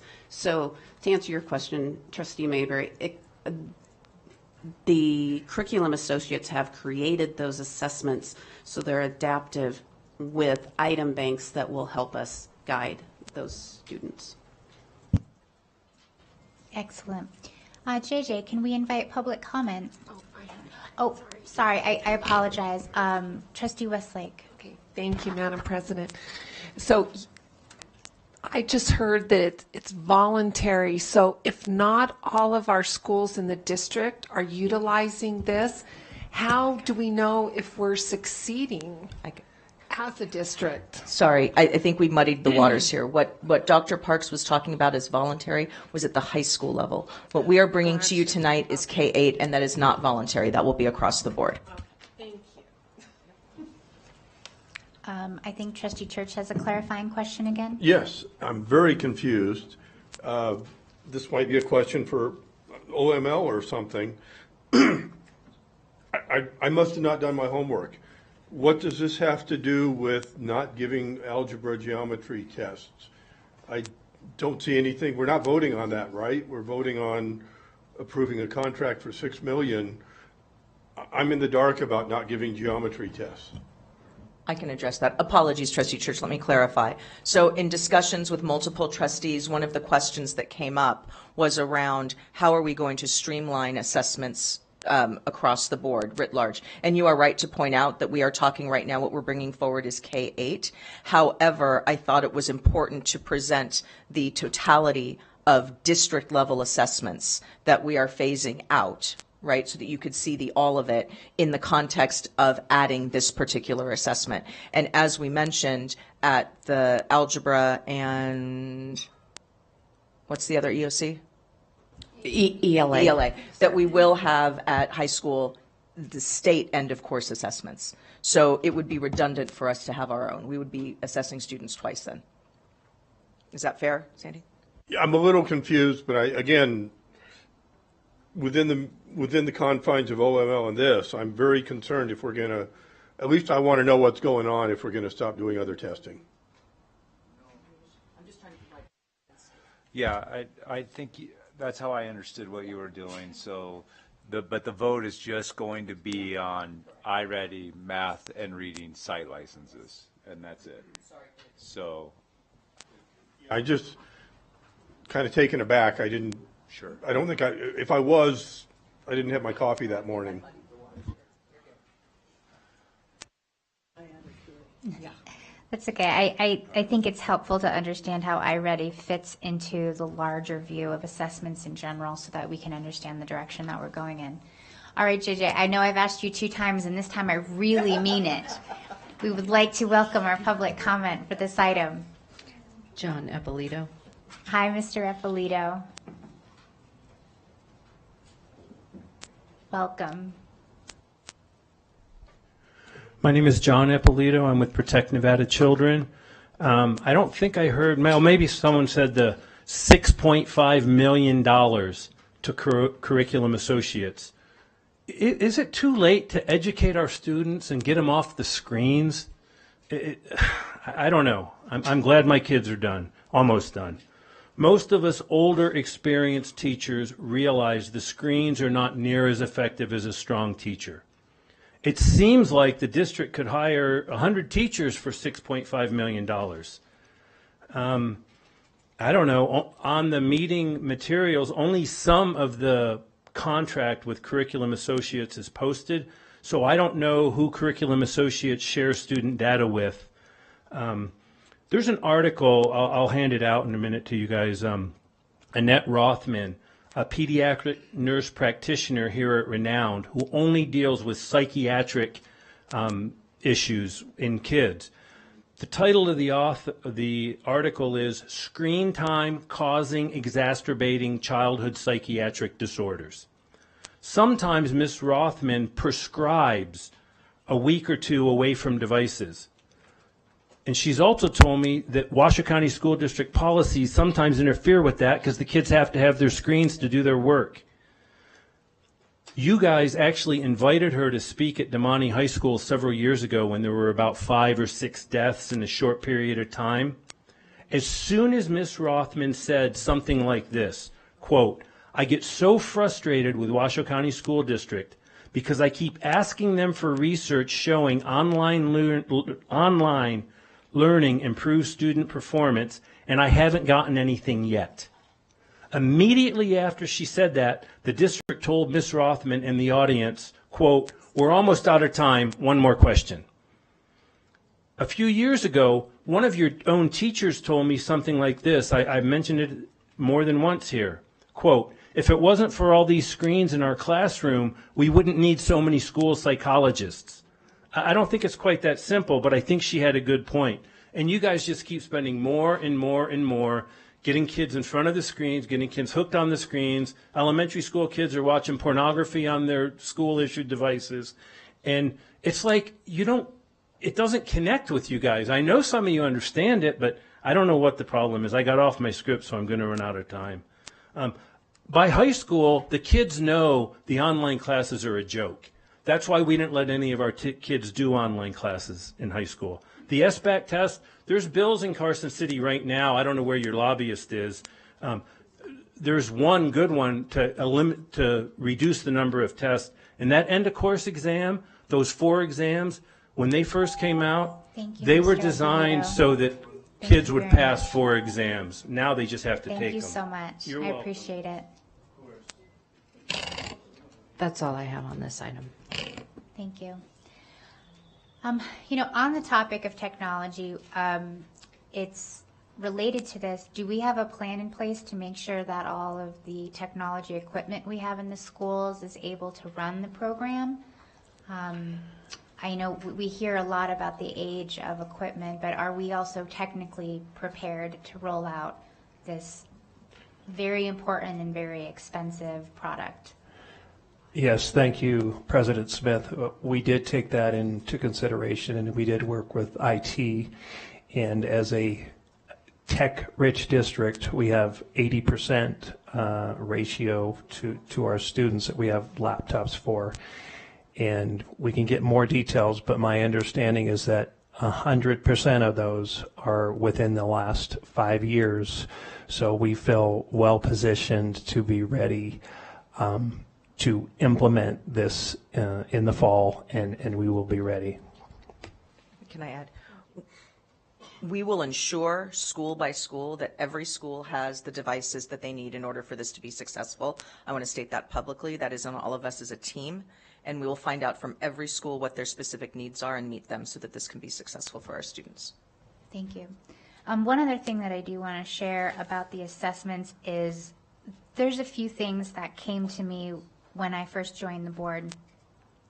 And assessments was one of them, how many assessments we do. And it's well intended. We want to know how kids are doing. But there were so many different assessments, and fundamentally it takes away from instruction time. To Mr. Ippolito's point, there's nothing that really takes the place of a high-quality instructor in front of children. But with all of these assessments, it takes a lot of time, even though they're well-intentioned. And so, although I am personally unfamiliar with iReady myself, I am looking forward to seeing the compounded benefits of the reduction of all of that non-instruction time previously used for assessments, which can now be built back into the classroom and with the analysis already being done.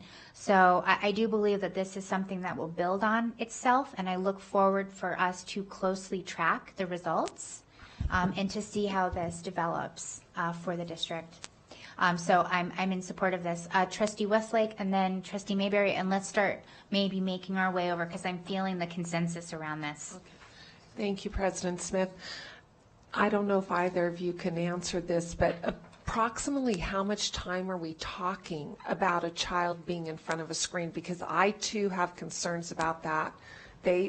There's even studies that say it decreases dopamine. My husband has Parkinson's. I see the effects of the decrease of dopamine, and that would not be a healthy thing for our kids. So how much time are we talking about in front of the screen? I like the assessment part of this. I just don't really like the on-screen time with this. I understand that, and like I said, the adaptive assessment will be online, and that's 3 times a year. The personal online learning is suggested no more than 45 minutes a week per subject area. And again, as both Dr. Parks and I said, the response from administrators, site administrators, was The teacher is the most valuable resource in the room, and we don't want to take that away with screen time. And while some of the kids are having screen time, the teacher will be meeting with small groups of students with scripted lessons that iReady identifies this group of kids need this kind of support. So it is not overwhelming screen time. Perfect. You said one thing that I think could strike fear in the heart of some teachers. So no, Sandy, you're just fine. You said scripted. We are not scripting instruction. I want to be clear about this. We are providing teachers with good resources that are aimed at the needs of their students based on what the assessment is. I just want to be really clear. There was a time many years ago in education where we were scripting instruction, and I do not think that honors our teachers as professionals, nor do I think it's best instructional practice. So I just didn't want someone to hear that and misinterpret. No apologies needed. That's okay. Trustee Mayberry. Thank you, Madam President. I'm ready to make a motion if you're ready to accept it. So I move that the Board of Trustees approves the purchase of iReady Math and English Language Arts ELA site license for all Washoe County School District elementary and middle schools from Curriculum Associates, LLC, using American Rescue Plan Elementary and Secondary School Emergency Relief Funds, ESSER 3, for $6,484,688.25. Second, Trustee Nicolette. She beat you to it, Trustee Ridley. So motion by Trustee Mayberry, seconded by Vice President Nicolette. Is there any discussion on the item that we have not already covered? I see your light on, Trustee Westlake. No? Okay. All right. That's okay. So all those in favor, please say aye. Aye. Aye. Aye. All those opposed, nay. All right. The motion carries 6-0. Thank you very much. All right. So we are going to go ahead and close out item 3.01.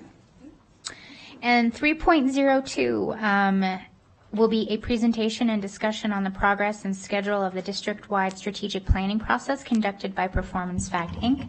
This is an item for presentation and discussion. Our presenter will actually be our very own Dr. Susan Enfield, our superintendent. This will be a relatively quick item, and it's really to elevate to the formal regular meeting some of the work we've done earlier today, and then it is also ongoing in the community. So Dr. Enfield. Thank you, President Smith. And yes, you have the B team here because Muchu Fagbay, as I explained earlier, had a family tragedy and so could not be with us. I do not want to repeat the good conversation that happened during the work session, but want to, again, publicly acknowledge all of the staff members and community members who are part of our planning teams for this work and are working incredibly hard to bring forward a draft plan for the trustees to see in June. I want to also encourage families and community members to come out to our upcoming meetings, and we will make sure that those are front and center on our website. You won't have to dig for them. I'm looking at the wonderful Michelle Anderson right now to make sure that they are front and center. So please feel free to come and give your feedback on this work. But we will have a draft plan with goals, with corresponding strategies and metrics by which we will measure our progress and success in the coming years around this plan. And I also want to acknowledge that for those who maybe can't attend the meetings but are still very interested in learning about what is in the plan well before it comes before the trustees, we will launch a thought exchange so that anyone in the community from the comfort of their own home can not only weigh in with what their thoughts are, they can see what others are thinking and prioritize those. So we'll have good data on what the community sees as the priorities. So we are making good progress, and we are on target to bring you something in June. Thank you, Dr. Enfield. So just to clarify, the thought exchange is another alternative, and the voices and the feedback from that, there will still be time for that to be included in the final version of the plan. Absolutely. Very good. So just so everyone knows, earlier today we had a special meeting of the Board of Trustees, and the very first item was our own workshop on the strategic plan. I won't go over all the changes we made, but I will say that I thought it was remarkable work for my colleagues, and I'm very excited to see how the direction that we provided earlier today will be carried through the strategic plan. So with that said, if there's any questions about the strategic plan, we'll go ahead and address this. This is not an item for action, so there's no public comment or motion needed. And I do not see any lights. So we will go ahead and close item 3.02. There we go. All right, so let's move on to item 3.03. This is the presentation, discussion, and possible action to consider, approve, and/or amend the recommendations of the Zoning Advisory Committee to modify enrollment boundaries of Proctor R. Hug High School and Robert McQueen High School beginning for the 2023-24 school year. This is an item for possible action. We welcome Adam Searcy, our Chief Operating Officer, and Christine Hall, the Chair of the Zoning Advisory Committee. Thank you so much for being with us. Thank you. Good afternoon. I'll start things off. For the record, Adam Searcy, Chief Operating Officer. This is a recommendation which was approved by the Zoning Advisory Committee in March and is being brought forward here this afternoon for consideration. Just a little bit of background. This is pertaining to the enrollment boundary associated with Hug High School. Obviously, in anticipation of the opening of the new school, several meetings were held of the zoning committee, and ultimately the board adopted a new boundary in early 2020, so some time ago. This data and information is from that time. So just to set that stage, and then moving forward, quite a few things have happened in the last several years. Not the least of which was a global pandemic. But, you know, I think it's important, not history lesson, but to reflect on, you know, what was anticipated and what transpired to bring us to where we are today. In the course of doing that analysis, it was particularly notable to me that regardless of the motivators, the current Hug High School attendance zone has approximately 8.5% more students living within it today than it did at that time. So we think a function of housing prices and things like that have influenced some kind of migration throughout our community. That and many other variables have brought us to where we are today, which is depicted on this slide here on the far left-hand column with the current enrollments at the three schools that we're going to discuss a little bit today. Just for kind of orientation purposes, there's a lot of information here.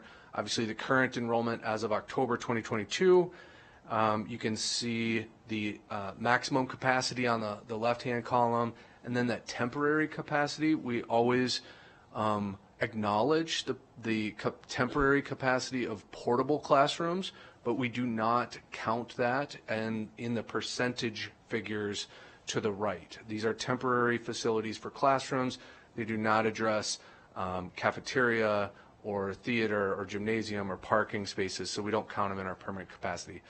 Also noteworthy on this slide, the blue vertical line ahead of the 25-26 school year is intended to signify the opening of Debbie Smith CTE Academy, which is of course going to have an open enrollment zone across the district and will definitely influence the projected enrollments at these schools. So just kind of a point of clarification, these are the current and projected conditions as we sit.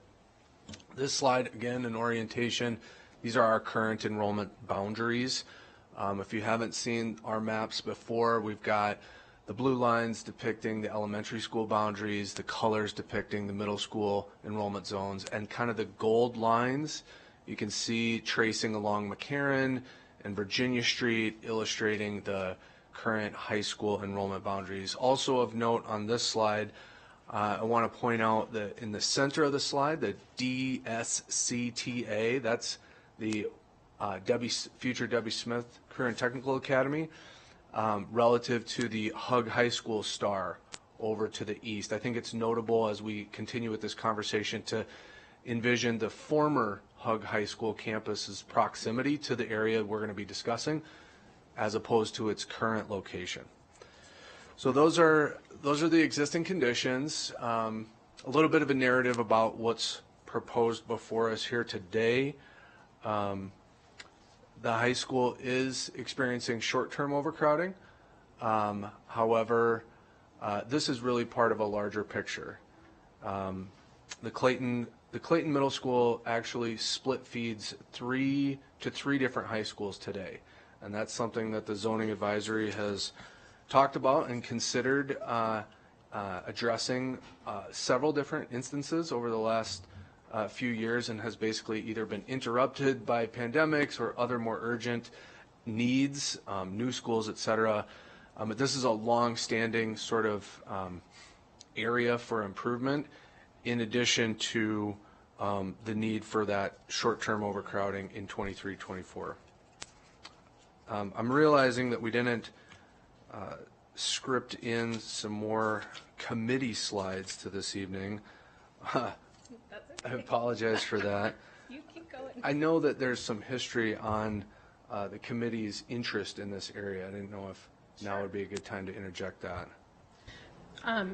Sure. Yeah. So as President Smith is probably fondly remembers, the Clayton area is one that the elementary schools definitely have unique zoning boundaries. In fact, some students have to cross through one school zone to get to their school.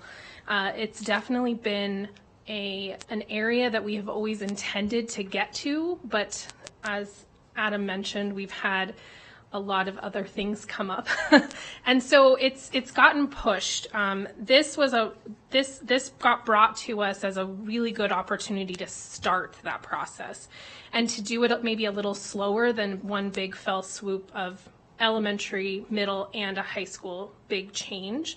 This is kind of a baby step into that, while also having that opportunity to relieve Hug High School, which, as mentioned in a previous slide, I think is really, really important to note that Hug High School has a high percentage of IEP students, as well as it's a Title I school, which does require smaller class sizes. So that puts a bigger strain on that school. But we don't want to open a brand new school overcrowded. And unfortunately, we've done that several times. So this is a great opportunity to fix that. And I think at some point we'll talk about the welcome committee that McQueen High School has proposed once we get to that. So I'll let Adam finish our proposal. Thank you. So zooming in on these neighborhoods on this slide, you can see the two areas that are proposed to be included. I want to clarify, the recommendation does not affect the middle school enrollment boundaries or the elementary school enrollment boundaries. We're kind of referring to these neighborhoods as, you know, these are zoned for Peavine and Elmcrest, but technically this action today only influences or only potentially changes the high school boundaries. But for orientation, you can see the total number of students that are currently in these areas, and you can kind of get your bearings a little more precisely with Virginia Street really going up north to south through there, and McCarran east-west. Okay, so these are the neighborhoods we're talking about. And these are, this is the first of three options that were presented. We often present a variety of options and discuss it iteratively with the committee, and we followed a similar process here. So this first option, one, basically takes those entire areas and rezones them from Hug High School to McQueen High School.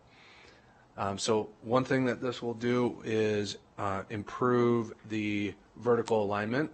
You know, some of the students that go together at middle school at Clayton go to McQueen already, and this group splits off to Hug. This would eliminate that and keep those students together as they go to high school to a greater degree.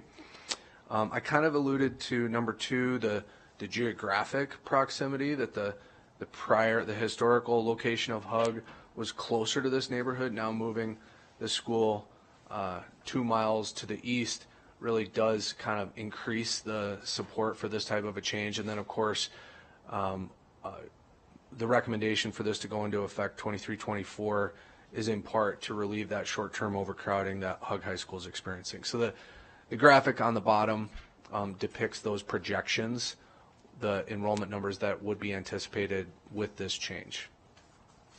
A couple of more visual slides on the next couple. This is option one. So again, this is that same area that we were zoomed in on, outlined with the dashed red with just that yellow arrow pointing over to McQueen. You know, I think geographically sometimes we get into the weeds in the committee as far as the number of miles from one neighborhood to one school versus another. In this instance, they're relatively equidistant, actually, between the new Hug campus and McQueen. But if anybody's that familiar with that stretch of McCarran,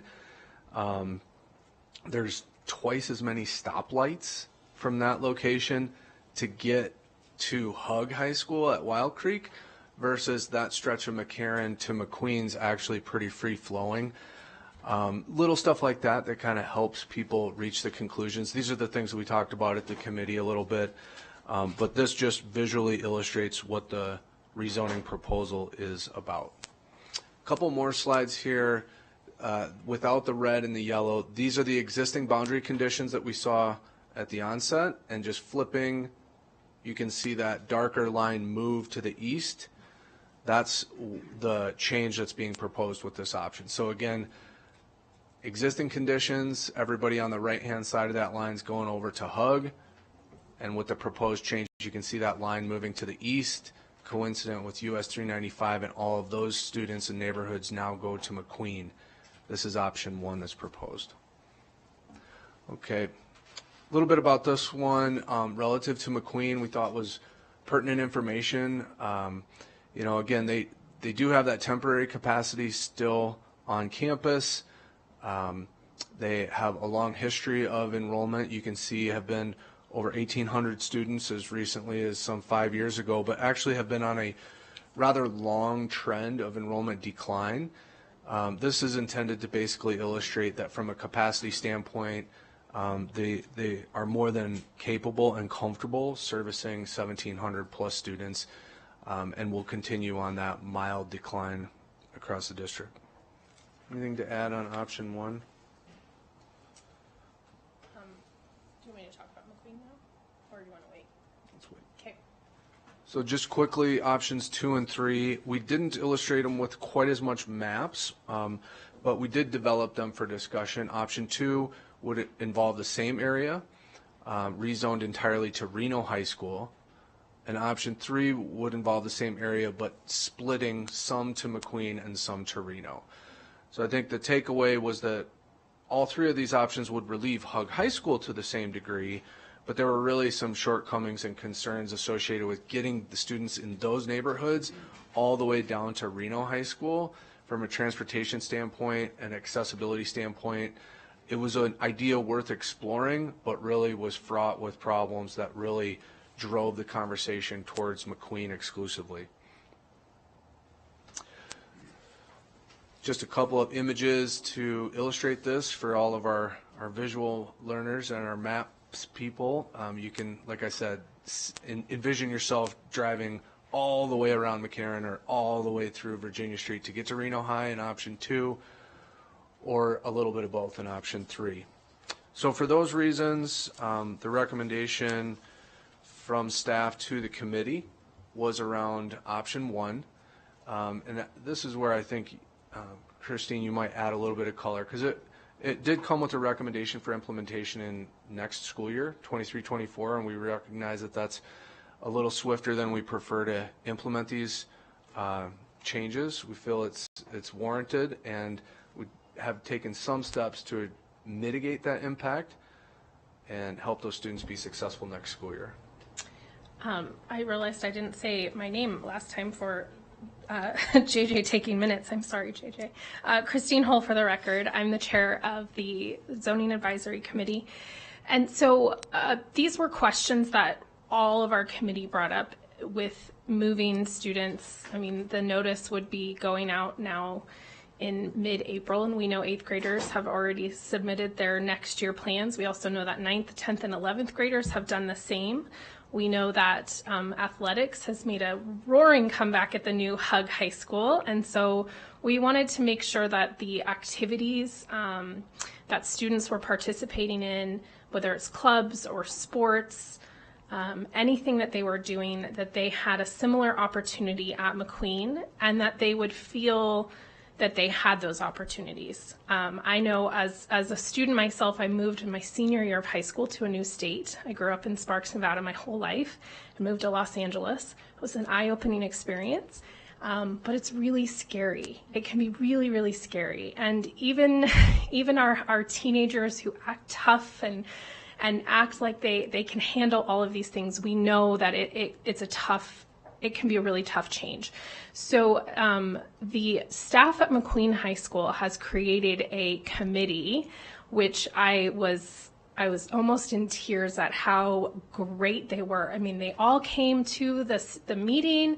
They have a plan to facilitate specific communications, family outreach, schedule meetings, have welcome opportunities for the kids to come tour the school. They have all their coaches, their athletic directors, all their club sponsors. They're rolling out the red carpet because they're so, they're honored to have these students. And I think it's such a testament to our district how much I'm getting emotional again.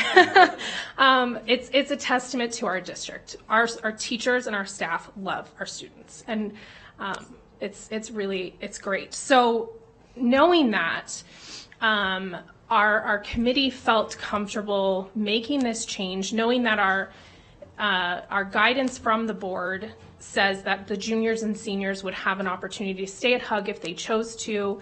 And that McQueen would be doing everything that they possibly could to open the doors and roll out the red carpet, as I said. Some really important things as well. This also gives that continuity with Clayton Middle School and that vertical, as well as the work with those elementary schools in that area. I really believe strongly that our zoning committee has done such hard work to create those verticals, and this relieves Clayton from having 3 feeder schools. I think having taught at Sparks Middle where I had 5 feeder schools, I can tell you less is better as a teacher.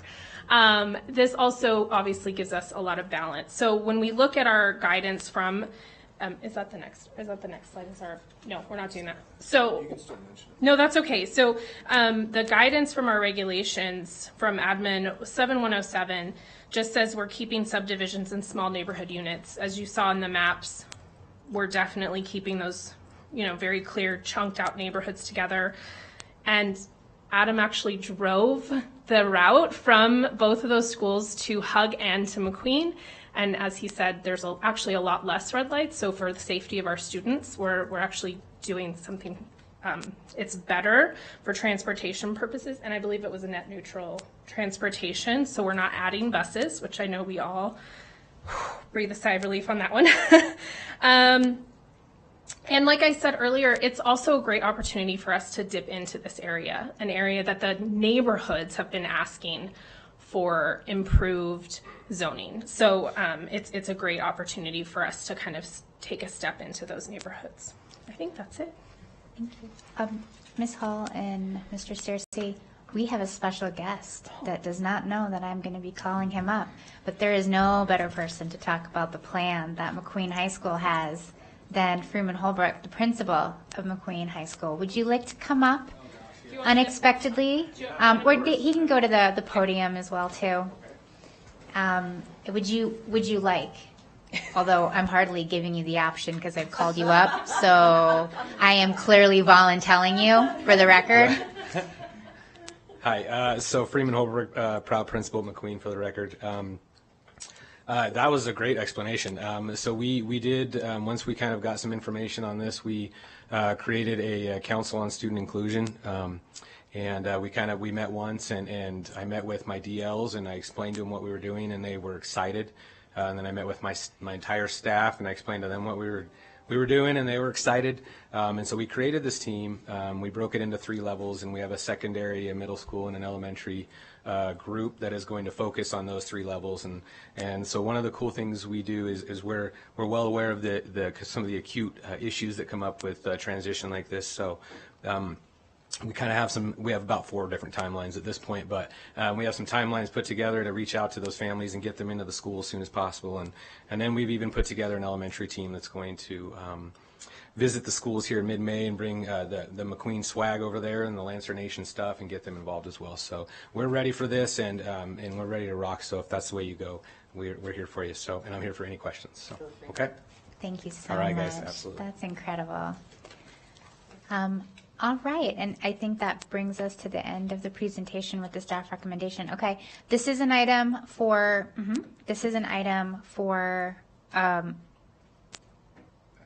action. I kept thinking of the word approval, but I know I meant action. JJ, can we welcome up our public comment? Michelle Hull.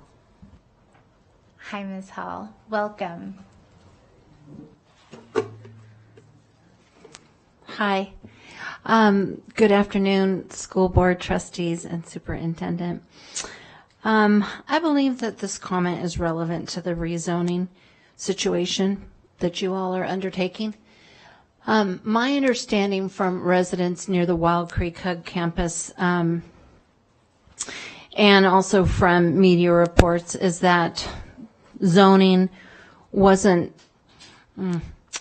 that there was some problems with Hug and zoning due to a gang problem at Hug, and that many of the residents around Hug are gravely concerned about the situation there with the violence in that school. And I wonder if you all have investigated those aspects, and when those students get moved to other schools, you know, are you going to be prepared to deal with those situations as they arise? Is there going to be any conversation about that pertaining to zoning?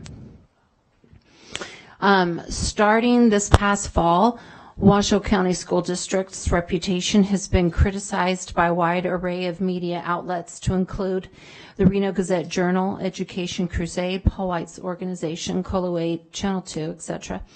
And this last week, I read on the social media app Nextdoor 29 comments by 16 parents who were discussing their grave concerns relating to middle school and Spanish Springs High School, specifically and repeatedly about the lack of leadership in those schools regarding repetitive bullying and violence in those schools. And I know that over the last few years, I mean, I can think of 2 lawsuits pertaining to repetitive bullying. One was a reward of $1.4 million to a family. Is this yes. about the zoning? If you heard me earlier, I connected it to zoning. So I'll continue with my public comment. Thank you. Also, $4.4 million in a lawsuit last February of 2022. Those were both pertaining to students who had been severely abused, children with disabilities in Washoe County schools. And then now we have 2 lawsuits brought as of 3/24/2023. So we're very off topic with the zoning between McQueen High School and Hug High School, but we would very much like to hear your thoughts about this recommendation. I'm going to continue with the comment, and I related it earlier at the beginning of my comment. And if you want me to repeat this entire thing at the 5-point public comment, I can certainly do so, Ms. Smith. What would you prefer? I would prefer that your public comment be on this action item, and we welcome your public comment during the open period on any topic. Then I will come up and repeat this at 5. Wonderful. Thank you so very much. The board received an email from Freeman Holbrook. Thank you. All right, that was a wonderful presentation. I don't see any lights on. I don't know if there are any points for clarification or discussion, or if we seem to already be leaning in the direction and gaining consensus, we can even go straight to a motion. Trustee Mayberry. Well, I do just have one clarifying question. Go for it.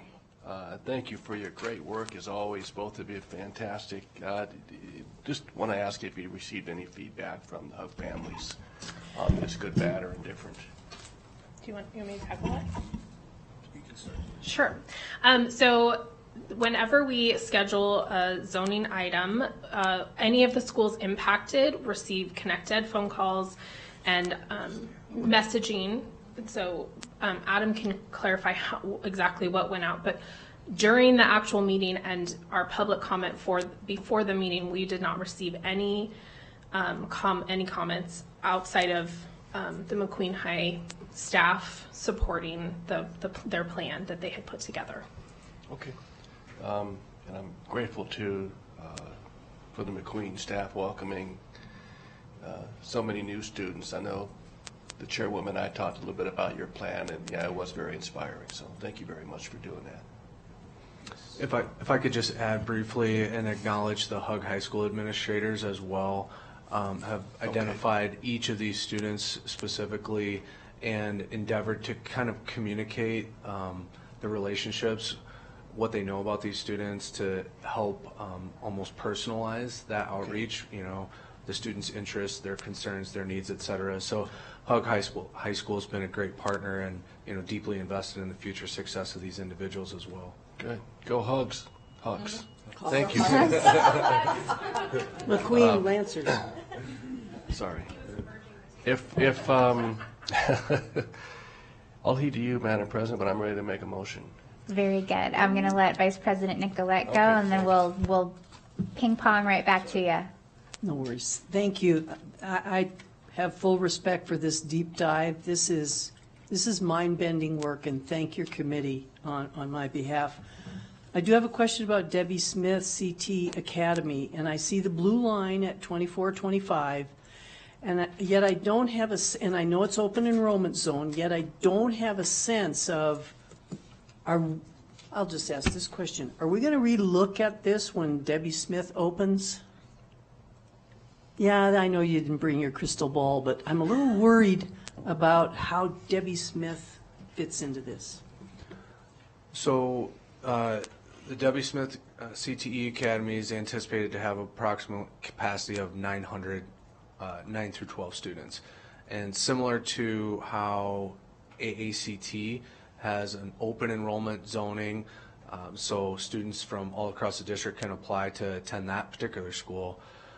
Basically, the projection modeling that we use to simulate the impacts of Debbie Smith is based on the enrollment sort of spectrum of AACT. So what I'm saying is if 10% of AACT's enrollment are students who are actually zoned for the current Hug High School, we're modeling a scenario where 10% of the future Debbie Smith CTE students, or 90 students who would otherwise be zoned for Hug High School, will in fact become Debbie Smith CTE high school students in 25-26 when that opens.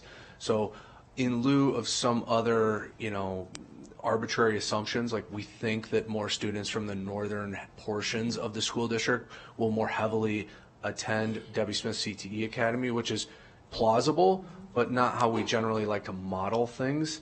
We chose to use the same distribution of enrollment that exists at AACT and just extrapolate that onto Debbie Smith capacity of 900. All right, thank you. All right, Trustee Mayberry. Pong, back to you. All right. Well, I'll go ahead and move that the Board of Trustees approve modifications to the zoning boundaries at Proctor R. Hug High School and Robert McQueen High School in a manner depicted in option 1, effective to 2023-24 school year, as recommended by the Zoning Advisory Committee. I second that motion. All right, you got in that time. So motion by Trustee Mayberry, seconded by Trustee Woodley. Seeing no lights or discussion, all those in favor, please say aye. Aye. Aye. All those opposed, nay. All right, motion carries 6-0. Thank you so much.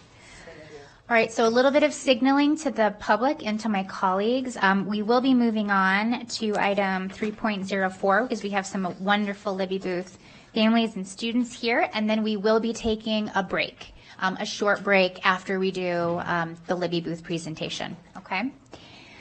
So on that note, we will go ahead and we will move on to item 3.04 as part of our Quality of Education series. This is the discussion and presentation of School Spotlight to highlight the success of the students attending Libby Booth Elementary School. This is an item for presentation and discussion only.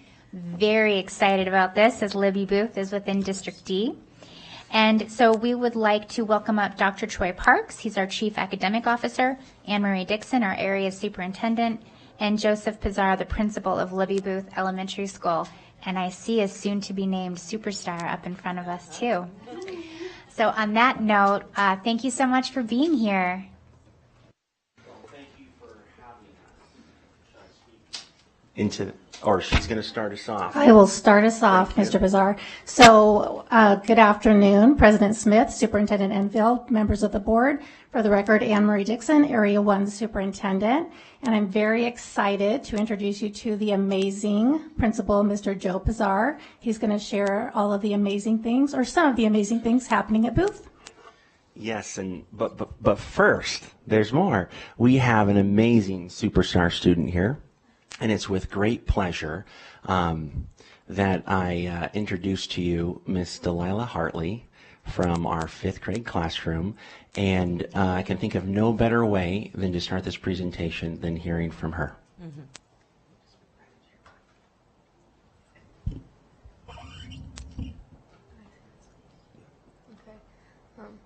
Hi, my name's Delilah, and what I like about Libby Booth is the people, like the kids, they're nice and friendly.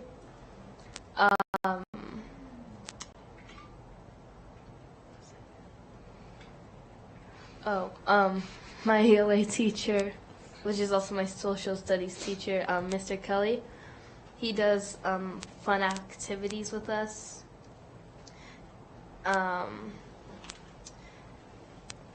And it helps me like understand more about like what he's teaching. Miss Chauchet, which is my math and science teacher, and homeroom. She's nice and funny.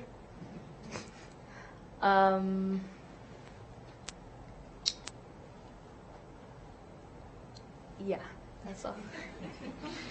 Thank you, Delilah.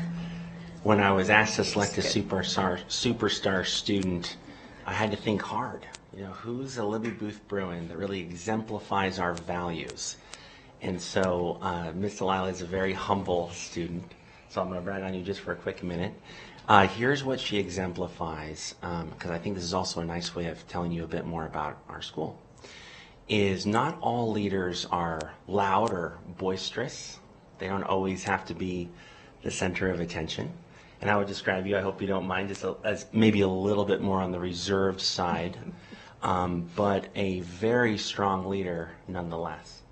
So I don't know if we have another student that's probably grown more academically than Delilah. So kudos to you. And from what I see, from my perspective, is somebody who's learned to focus very hard on her work, who believes she has a future and takes herself seriously. And at the end of the day, if all of our students do that, we are right where we should be. So thank you, Delilah. Here's a couple. Could we stop for a second? Oh, Because yeah. we actually have a presentation for Delilah. Oh, And we're actually not going to make her sit through the whole meeting because I bet you have homework to do, right? So, no, she doesn't have. Okay, well, lucky you. Well, you can go celebrate then. You probably got it done already. So I do have one question for Delilah before I read your certificate. Do you know what it is you want to do after you graduate high school? I probably want to be like a teacher. Okay, I will give you my business card and we will hire you as soon as you become a teacher, and that's a fact, okay? But for now, on your way to becoming a brilliant teacher, we do honor you as our student superstar for the month of April. And I think I always say this, we have roughly 61,000 students in the Washoe County School District. And for the month of April, there is one student superstar, and that is you. So I'm going to read what your certificate says. Then we're going to all get up and do a photo with you, and everyone's going to give you a big round of applause, and then you can go not do homework. So, the WCSD Student Superstar is proudly presented to Delilah Hartley in recognition for your outstanding contribution to your school and our community. We honor you as our WCSD Student Superstar. Please join me in congratulating Delilah.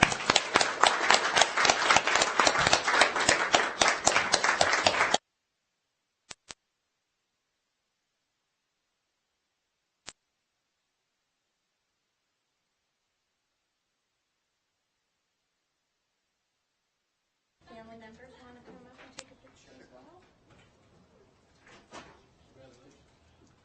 Mr. Ballard, jump.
A little bit. Oh, there we go. Most important part's done, but I would love to brag about Libby Booth. So, here are some things to know about our school. Is we do serve our students residing in mid and downtown Reno. And our zone includes everything from some of your favorite restaurants, most likely in Midtown, to the whole of 4th Street with some of that temporary housing.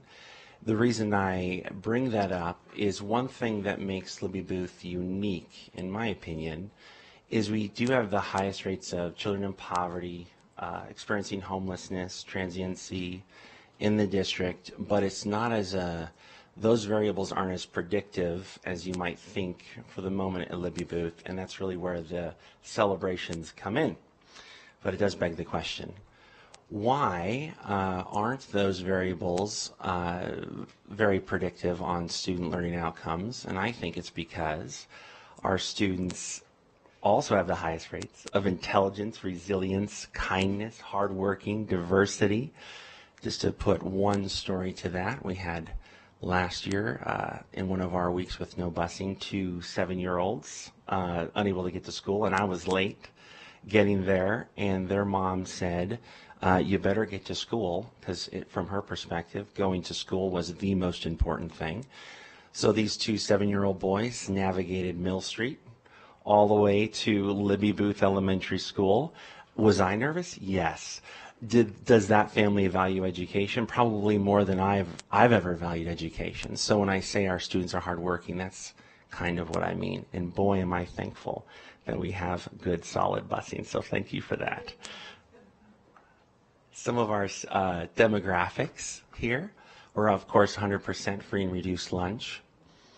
And as you can see, we've got people from all different backgrounds. One of my favorite things about our student group right now is we have many languages represented at Booth at the moment, from Swahili, Kurdish, Arabic, Spanish, of course, and English. So it's been a lot of fun. We are a melting pot in its own right, so to speak. So what about these celebrations? Well, this last year, the students at Libby Booth broke all-time records for our school for reading proficiency. The thing that stood out to me the most was 14% of our student population scored above standards, which was also a new record for us. I think in the 18-19 school year, unfortunately, Libby Booth Elementary, if I'm not mistaken, it was classified as a 1-star school, but the points assigned to that were, I think, the lowest in our county. We have moved from that state to now the 3rd highest performing Title I school in reading, and I think we're about 5th in math. I promise I don't run these numbers in my mind and have a ranking, but just to give you an idea of the growth, we've gone from the bottom to near the top. And this is something that our whole team at Libby Booth is very proud of. I always say I think we have the best special education team in the district. 10% of our students with IEP scored above standards in reading. We're not talking about kids who are on grade level, we're talking about kids who are above grade level in their reading. And then we've more than doubled our math proficiency, which is very exciting. And so one would ask, well, okay, how does this happen? Well, besides the students, the short answer is our teachers. So a huge thank you to our Libby Booth teachers. I'm going to pause you. Mm-hmm. So being in the schools is one of the best parts of being a trustee. And I love all the school visits I have done. But few school visits have knocked my socks off the way that my first school visit with you went. Thank you. I was absolutely overwhelmed at the progress, passion, and talent of Libby Booth Elementary. And I'm sorry, this is just coming up. I am so impressed by you and the service that you show our children and the staff and this community. And you are everything why the Washoe County School District is a district on the rise. And the way that you are elevating the lives of these students deserves the highest celebration in Washoe County. Thank you. President Smith, could Thank I you just very add? much. I will do a +1 to that, and also say the joy for learning and the joy in that community, and what that means for the children you serve is so incredibly impressive. And so I just want to echo what President Smith said, but to make learning joyful, especially for children who don't have enough joy perhaps in their lives, what a gift you're giving them. Well, thank you for the kind words. I really appreciate them. And you know, perhaps I'll close with this. First off, a huge thank you to Libby Booth teachers. Every unit of learning that our students have made are directly due to their hard work. These folks amaze me every day, and it's our motto at Libby Booth. It was started by Megan Waugh back in the day. It was whole child, whole school. So I wanted to end with a short story, or it's very close to the end. And at first it sounds like it's a sad story, but it's not. So we had a student get in pretty big trouble, some pretty not pro-social behavior going on. And so we had to have that student kind of sit outside my office in the dean's office and do work by himself for a while. And I was sitting in my office, just getting caught up, and I counted 5 staff members who were not this child's teacher. Every single adult, basically, when they saw him, "Hey man, how you doing? Did you get in a little trouble? What happened? You want to talk about it? How's your work going?" And I was just kind of listening from my office, and I thought, that's why I say thank you to Libby Booth teachers, because they are the embodiment of the whole child, whole school. All our students are their students. And so, yeah, that student received 5 positive inputs while in trouble from adults who are not his teacher. And so I'll leave you with that and an invite. If you're ever in the area, come see our new makerspace. We did away with the old computer lab, and we earned a grant, and we overhauled it. So now our kids are 3D printing, building things. We realize they can learn to type too, but our computer lab needs to go away because computer labs they're aging out, and engineering labs designed for kids are aging in. So thank you very much for the time to highlight Booth today. Thank you to Anne Marie, as I say, best boss and mentor to a new principal ever. And thanks for having us. Thank you so much. Oh, but before you walk away, I do want to see, I see some lights on. So my colleagues may have a few questions or comments, but this is not an item for action. Trustee Mayberry. Oh, thank you, Madam President, and thank you for expressing, and it's your prerogative because you're the chief here, but I'm grateful that you were able to express your emotion and everything you did, because you took the words right out of my mouth. And Joe, you have such a wonderful glow about you. You really do. And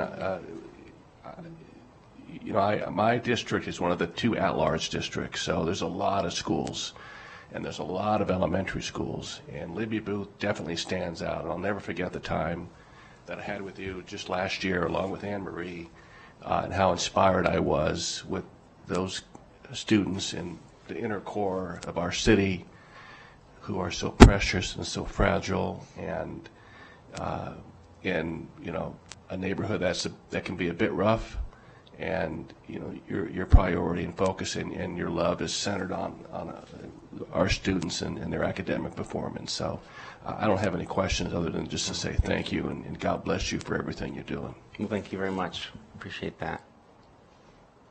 Okay.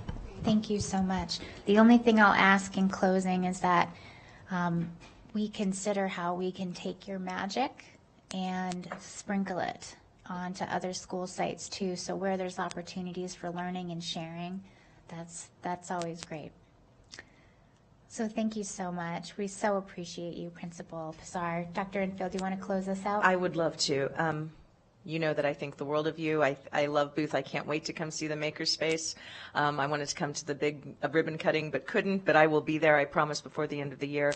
And I think that you'll forgive me for adding this in right now. But I don't know if the trustees are aware, but the world's best boss, Anne Marie Dixon, our area superintendent, will be leaving us to take a job at the Nevada Department of Education, so that the outstanding work she's done for the children in the Washoe County School District will be extended to all of the children across the state of Nevada.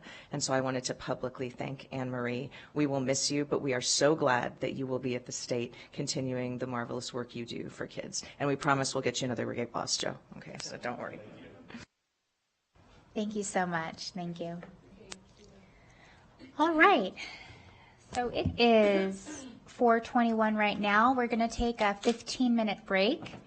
So we'll bring it back at around 4:37-ish. So right before 4:40, we'll go ahead and hit the gavel and continue on with item 3.05. Thank you.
No worries.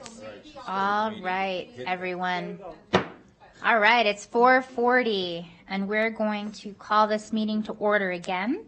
Now we'll be moving on to item 3.05. This is the presentation, discussion, and possible action to consider approval of the donation by the Washoe County School District of real property located at 200 School Street in Wadsworth. That's the Natchez Gym, Nevada, to the Pyramid Lake Paiute Tribe. This is an item for possible action, and we are very honored to have with us today Tammy Zimmerman, our Chief Facilities Management Officer, and James Phoenix, the Chairman of the Pyramid Lake Paiute Tribe. Thank you so much for being here. Thank you, President Smith. For the record, Tammy Zimmerman, Chief Facilities Management Officer, and I'm happy to present this item to you guys for possible transfer to the Pyramid Lake Paiute Tribe. And very honored to have Chairman Phoenix with me today. As you know, my husband is the principal out there, and so I know James with that, and we've worked through this process and done a walkthrough with him on this property. And I want to give you a little bit of background on this. Most people don't know that this is the Natchez Gym, but adjacent to this, across the street, on the corner of Lewis Street and School Street, there was an old Natchez school. It was decommissioned in 1965, and then because of seismic upgrades that needed to be done, and then it was burned in 2011. So there are just rubbles on that piece of property, and that is owned by the government, by the tribe now. So they have that piece of property. We're talking about the gym, and the gym that we're talking about is about 3 large blocks east of our Natchez school that was built in 1972 out there. And in talking to Principal Chapin and meeting at the site with Chairman Phoenix here and Principal Chapin, the school doesn't have a need for this gym. They have plenty of space. They have a large parcel. It is quite a ways away, and the most that they use it for is storage. So we feel that this would be a great transfer to the Pyramid Lake Paiute Tribe for their community use. They have many needs for it out there on the reservation. And with that, I'll transfer this over to Chairman Phoenix to give his input onto the transfer.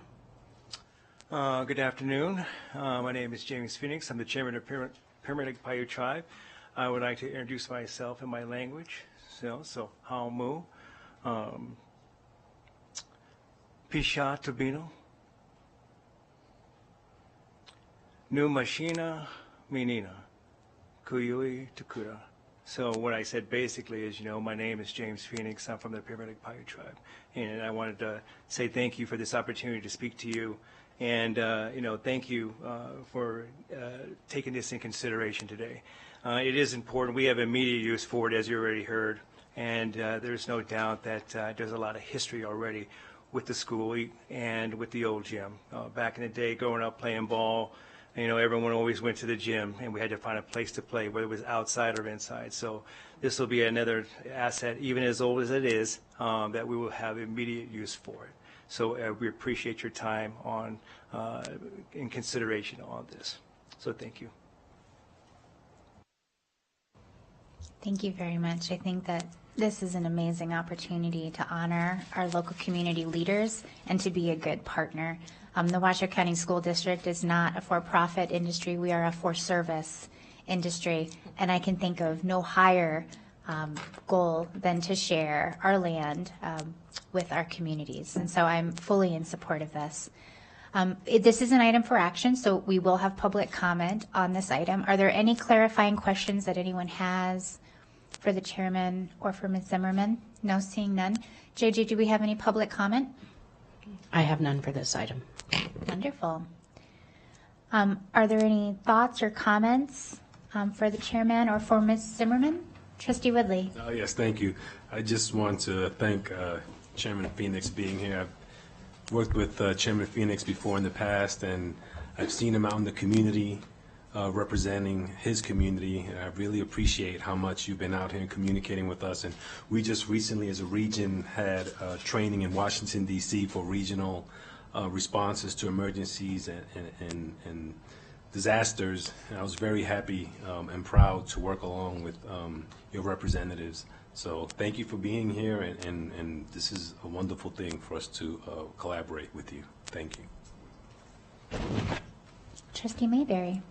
Well, I was just going to make a motion, if I may. Unless you, okay, all right. I'll move that the Board of Trustees approve modifications.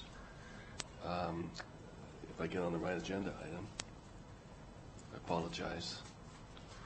Board of Trustees approve the donation of real property located at 200 School Street in Wadsworth, Nevada, to the Pyramid Lake Paiute Tribe.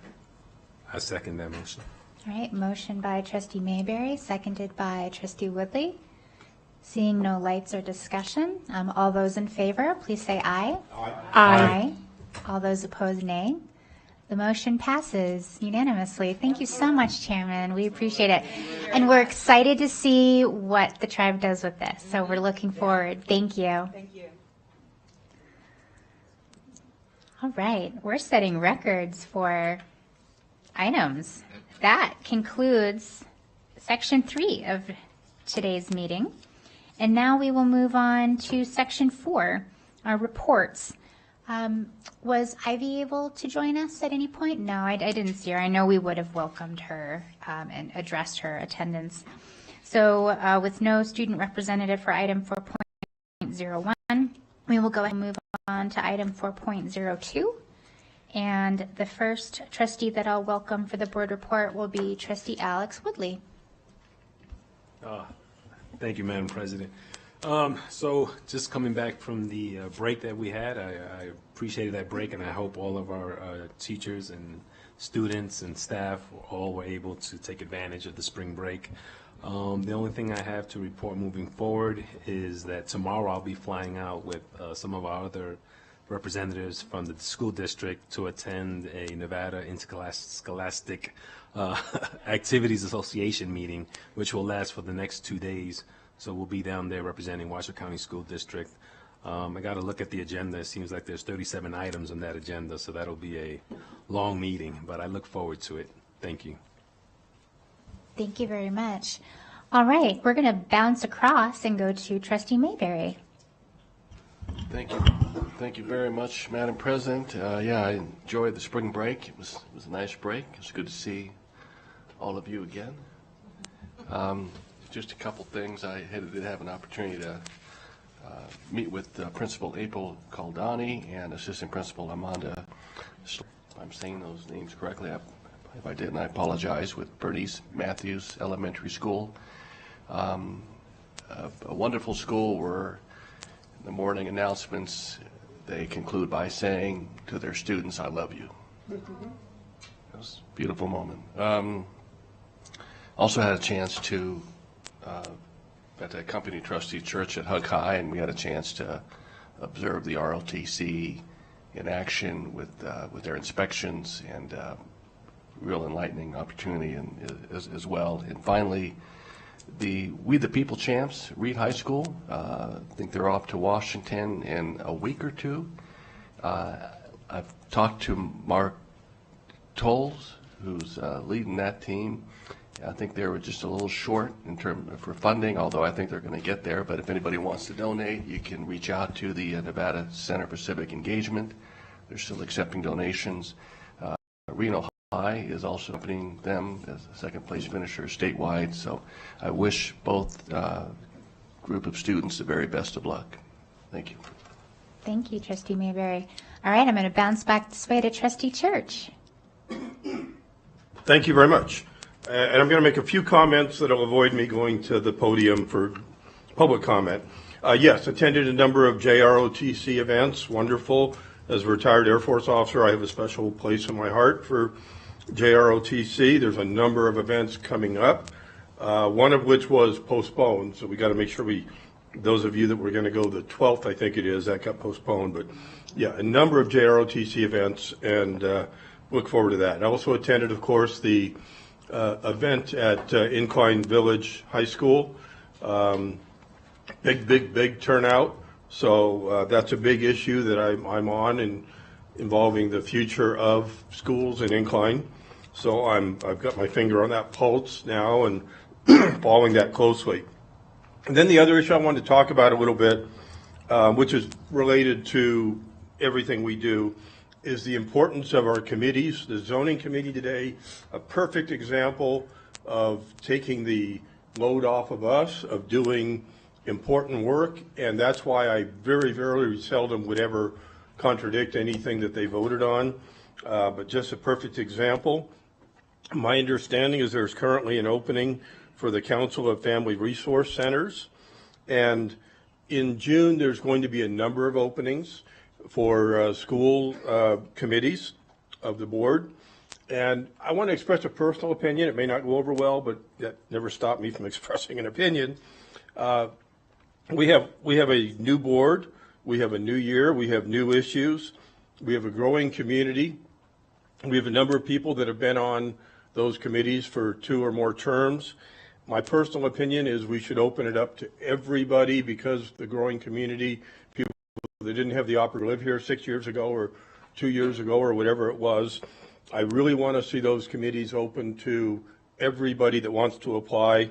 I encourage, quite frankly, I'm going to say it, I encourage those people not to reapply and then to apply for the general opening afterwards, competing with everybody. But I don't think it's fair to the community that we just simply reappoint people.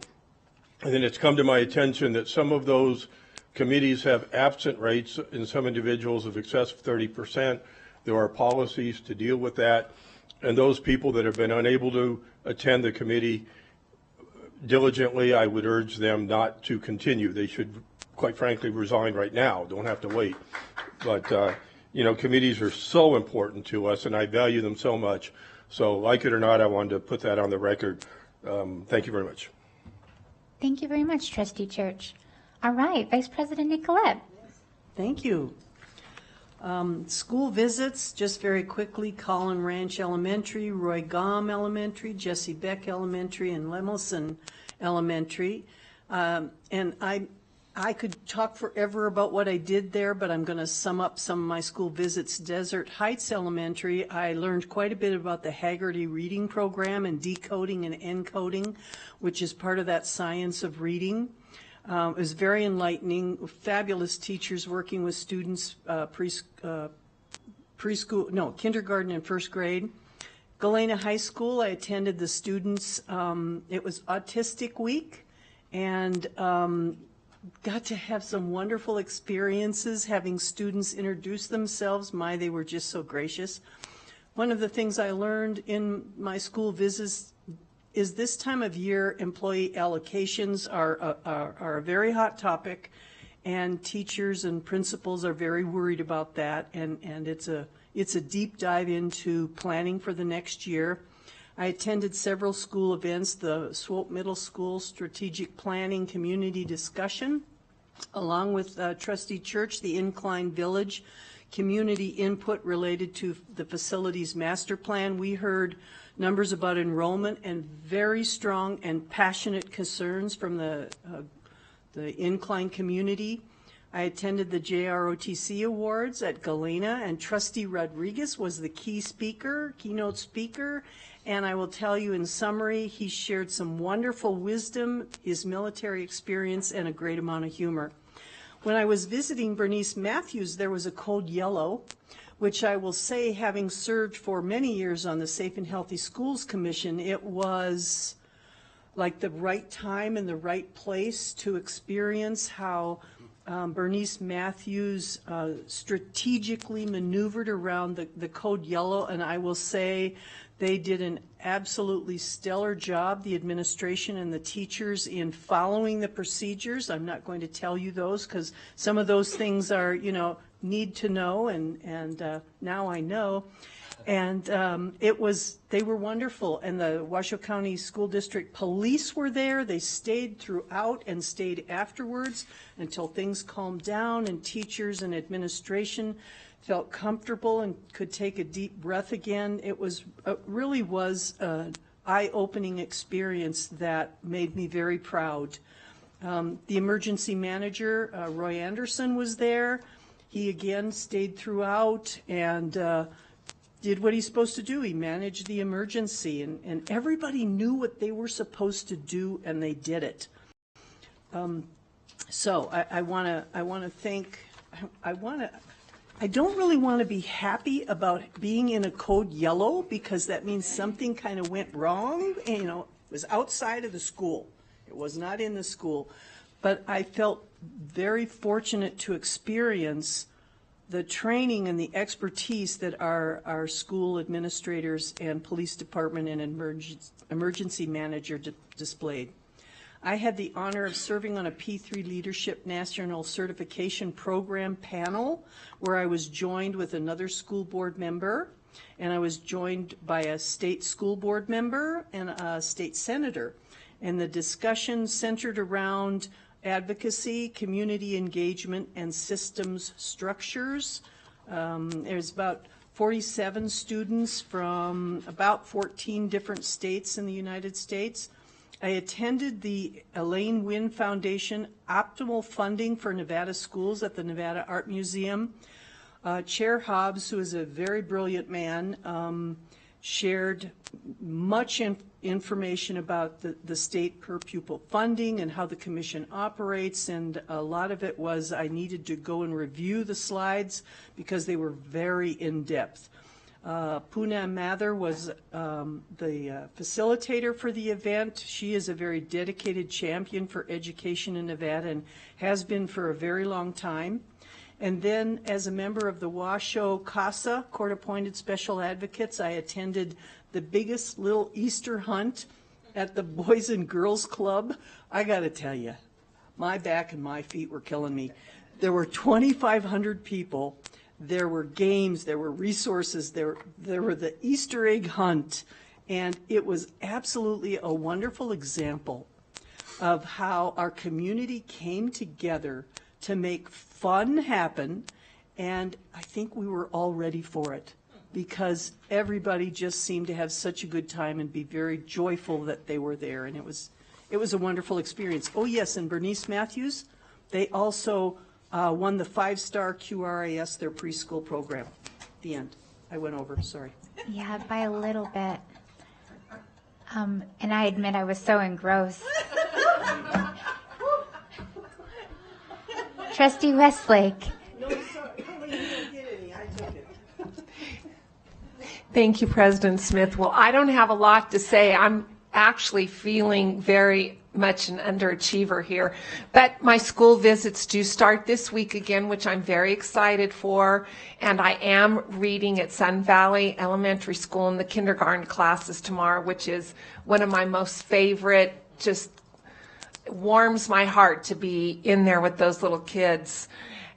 But I did attend and with Superintendent Enfield last night up at UNR at the Crowley Building, Jewish Nevada, and it was bringing awareness to anti-Semitism. And I think it is so important for us to have honest conversations and for us to bring awareness, the good, the bad, everything. It's very important to shed light on issues like this and try and bring the community in to recognize issues and collaborate together on what we can do to make things better. So I thought it was an amazing, amazing event. I also did America Media Matters with Trustee Rodriguez and Trustee Mayberry. We were not representing the board, but again, we were being accessible as trustees. I think that is so important for the community to get to know us, to hear from us, to just see us as human beings and part of the community that we want to be part of. We want the community to know that they have access to us. And so I just appreciated that so very, very much. And I can't thank Trustee Mayberry and Trustee Rodriguez. I kind of roped them into it, but they were good sports. So thank you very much. Thank you. All right. So I'm going to start with spring break. My family, we went to Walt Disney World, and although we had a wonderful time in Florida, one of the most fun parts was how many Washoe County School District families and staff members we saw in Walt Disney World. And so this includes Washoe County School District Police Detective Eric Diamond. This is me and him at Magic Kingdom. Our families got together. It was so nice to see each other. And so, you know, besides just the pure joy of being in Magic Kingdom together, it really just goes to show that this community is really everywhere.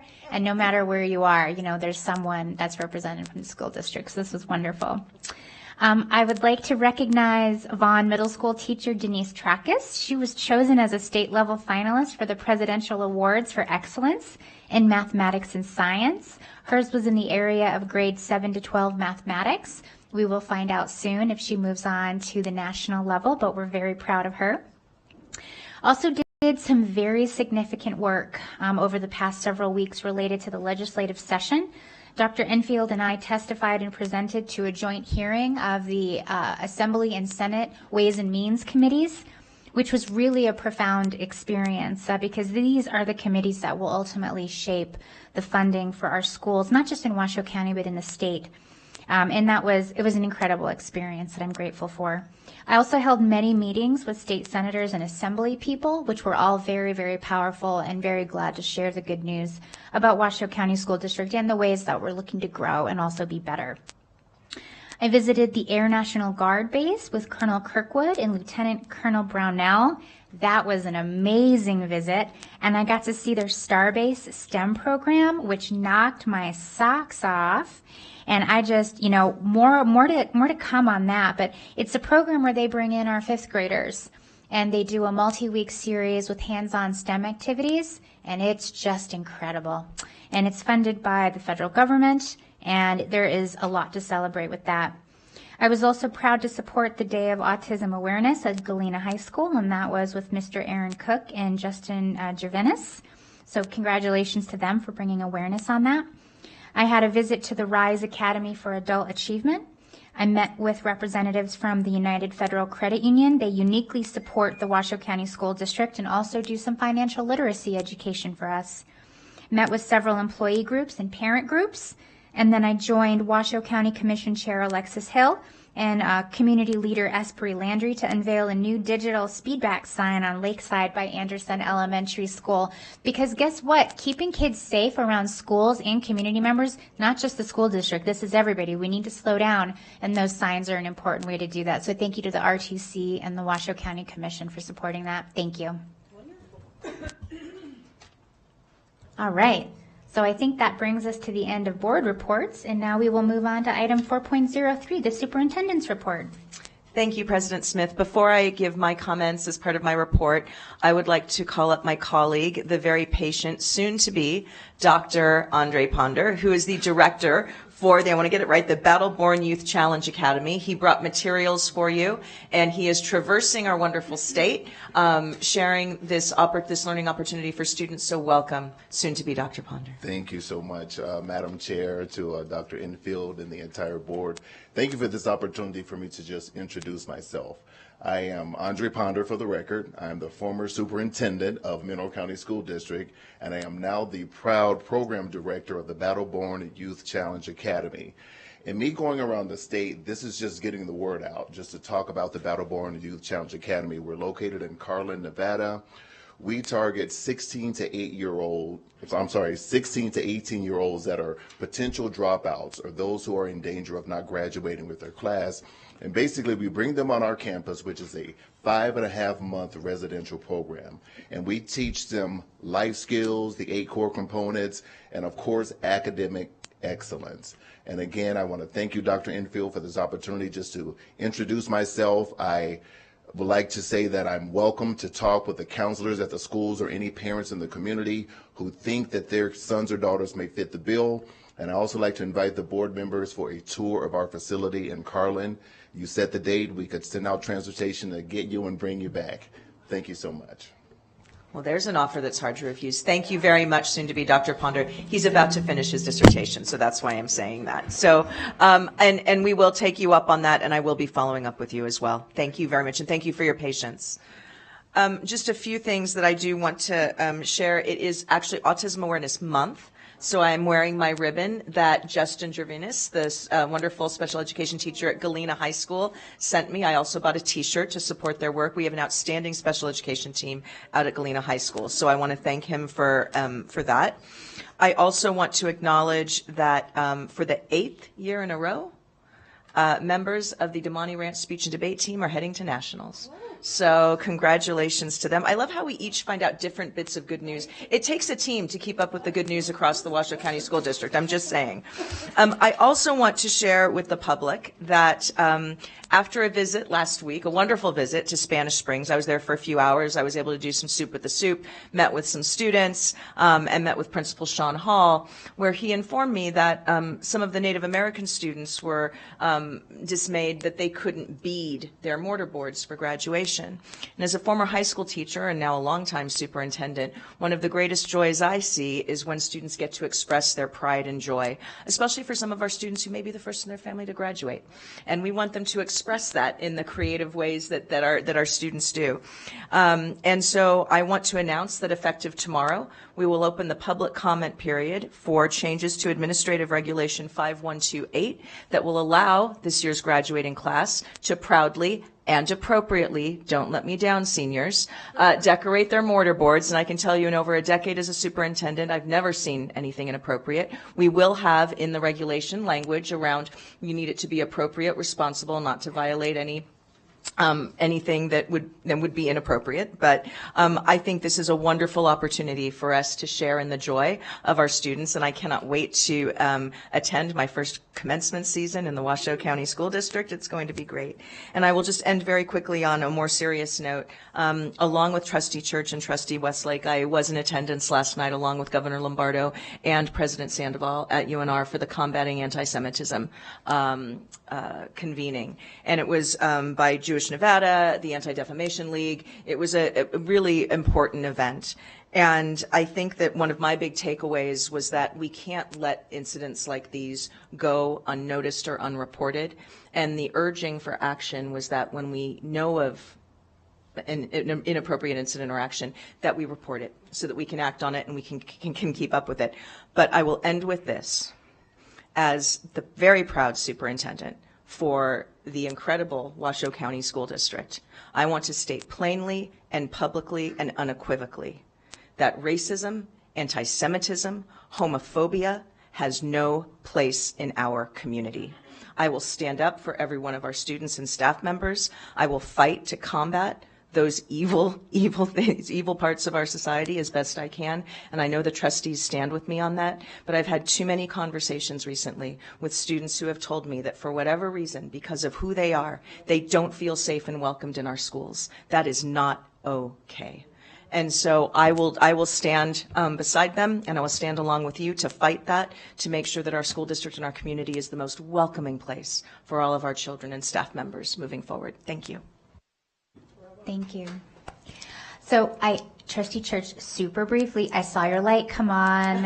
And so if you can just keep it nice and short, I wanted to give you that opportunity. The gentleman left, I believe, but consider this maybe public comment. I did tour the Carlin Academy. I'm a big supporter. And he was a Mineral County. My wife was a Serpent, and a number of other people that I know from there. And I still have my blue Mineral County real old plates that I will never ever give up. Okay. Thank you. Thank you for that, Trustee Church. I saw there was no way I could let that not go, especially since I was so engrossed with, Dr. Nicolette during her board report. But thank you. Thank you for that. All right. Okay. So we're going to go ahead and close Section 4 and move on to Section 5, our closing public comment, which was item 5.01. And so I would like to take the privilege of making sure that our first commenter is Ms. Hull. Thank you so much.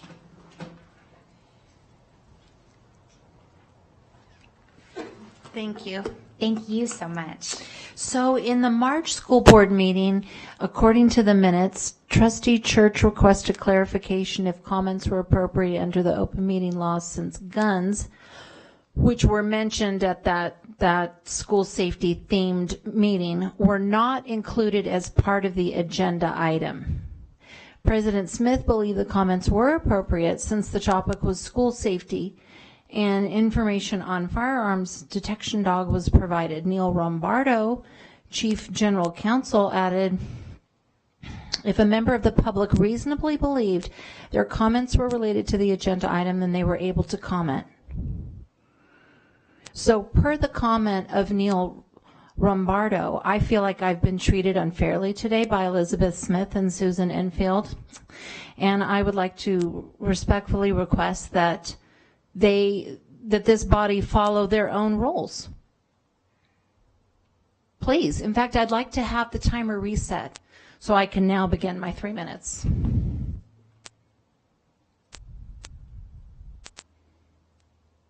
Okay, so since you're not acknowledging me, I want to point out that not only did you shut down Sandy Tibbett, who went 15 seconds over, but this fine lady, Diane Nicolette, went 3 minutes over, and that was a point of humor.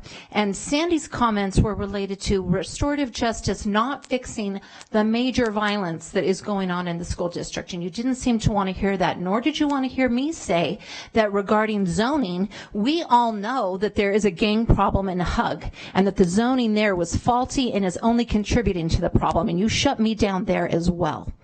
You know, and so what I was saying was that on Nextdoor, do any of you even use the Nextdoor app? Because if you did, thank you, Jeff Church, you would know that there is such a rumbling out there with parents who are disgusted, frustrated, fearful at bringing their kids to Spanish Spring School. That's what I was trying to communicate right when you shut me down, Elizabeth and Susan.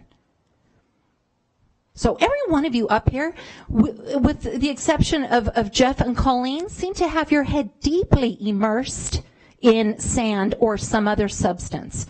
Because when we're up here talking about crime being an issue and parents being scared, you just want to shut us down, shut us down, shut us down. I am a parent. I have a child in the system. Sandy's kids came through the system. All of you should be out of this board. None of you should return to this board. Washoe County is being sued over Admin 5161. That regulation, was it a month ago? I stood up here and said, you guys better be careful. You're going to be sued, and now you are. You're Thank so you, welcome, Ms. Hall. Elizabeth. I appreciate it. I appreciate you. Sabrina Gentner. Hi, Sabrina. Welcome. My name is Sabrina Gettner, and I'm an English language arts teacher at Incline Middle School, and I've been with Washoe County School District for 18 years. I represent my community voice today, including students, parents, colleagues, and members of our village. You may have seen me earlier this morning. I like to hang out. I learned a big lesson today and how this rolls, so thank you for that. Together, we represent a team of leadership where we have found an alliance to support bridging what we what we do recognize as a gap between the district and Incline Village. We strongly believe this gap is first and best addressed at this moment with administrative policy language in 7087, which currently is in draft form. This policy language effectively eliminates local representation to a zoning committee distinct and separate from our community. Dr. Nicoletti, this morning your concerns regarding inclusion of students and parents resonated with us. And we urge all of you to deeply consider replacing the removed entities for a decision of a school closure. The language need include, and I quote Admin Regulation 7086, as being a minimum of 11 members, including parents, 1 from the school, 2 from community members, 2 district administrators, the school's principal being 1, and 1 public official in local government in which the school resides. With consideration of a school closure for Incline Middle School, we strongly believe moving those most closely related to this decision-making process back into it. We figure it is a harmful one to everyone involved and inappropriate based on the drastic demographic in geographical differences between Reno and Incline Village. It is a priority that schools in various regions of our county are analyzed for their unique circumstances, and we honor the opportunity to work with you through the decision-making process with the hopes of remaining status quo. And if we make it to that point, perhaps there's a fairy godmother that I can call on for help to help us close that gap even further and support our excellence as we strive to market our schools to serve our students and families the way they deserve. Thank you. Thank you very much. Thank you for being with us. Thank you. Bruce Foster. Hi, Mr. Foster. Welcome. Yeah, hi. Bruce Foster for the record, Washington County resident, and used to have a bunch of kids in the school district, and I just wish to talk about the community forums, but I wish to digress for a second, and I don't want to put Trustee Nicolette on the spot and regarding restorative justice, but I'm just wondering if restorative justice would have worked for that poor young gal, 14-year-old North Valley, that was stabbed to death. So that's my question there to you.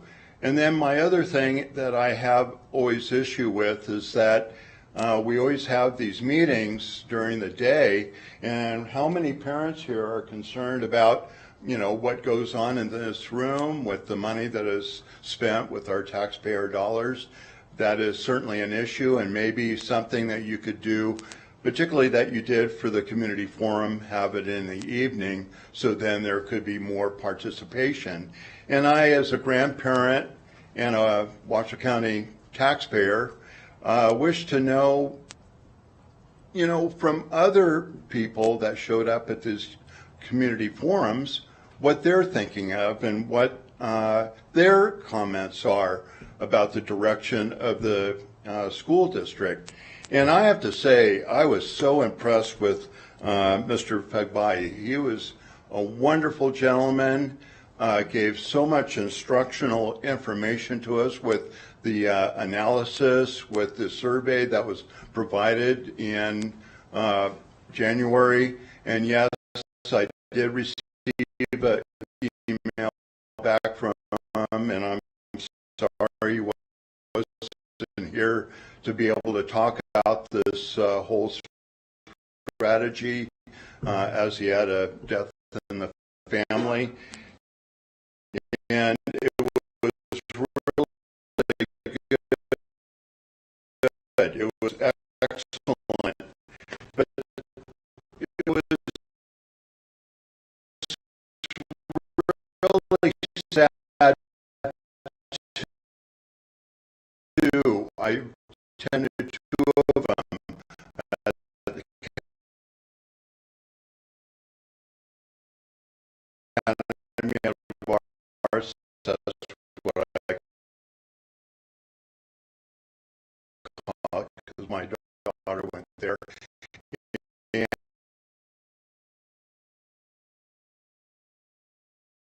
And then over at Reed recently, and I found that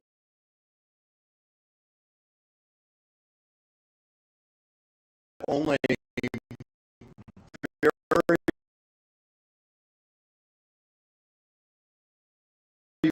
few, maybe a handful of parents showed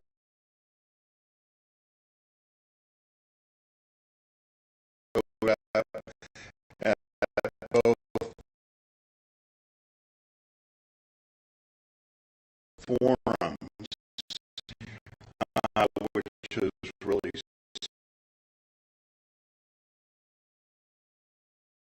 sad. And that those that did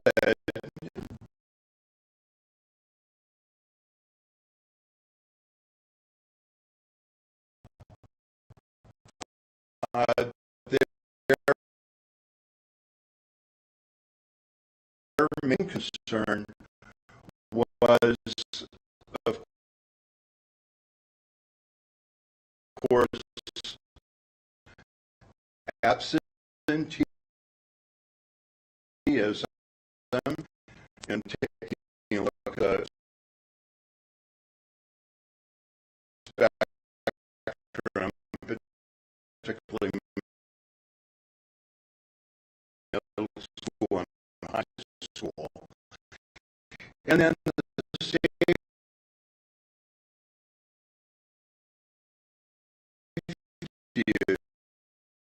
issue. And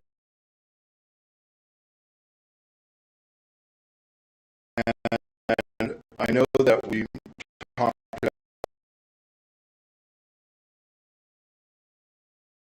about that, and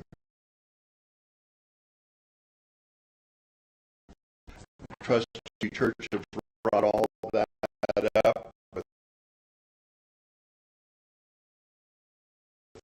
the school violence and the tax on years, and you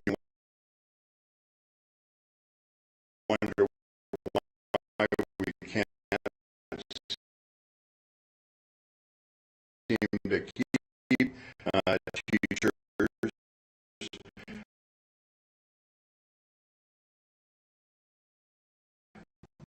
But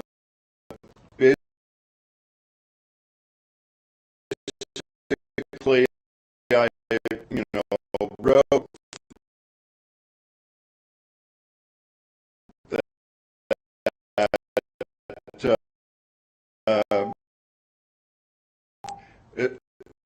am I over? Okay.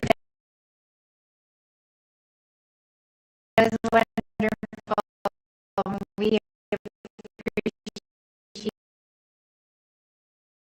appreciate you being here. Thank you, Mr. Foster. Hopefully, we'll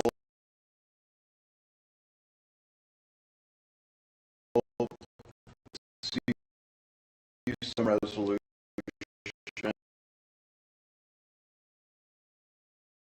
and also solve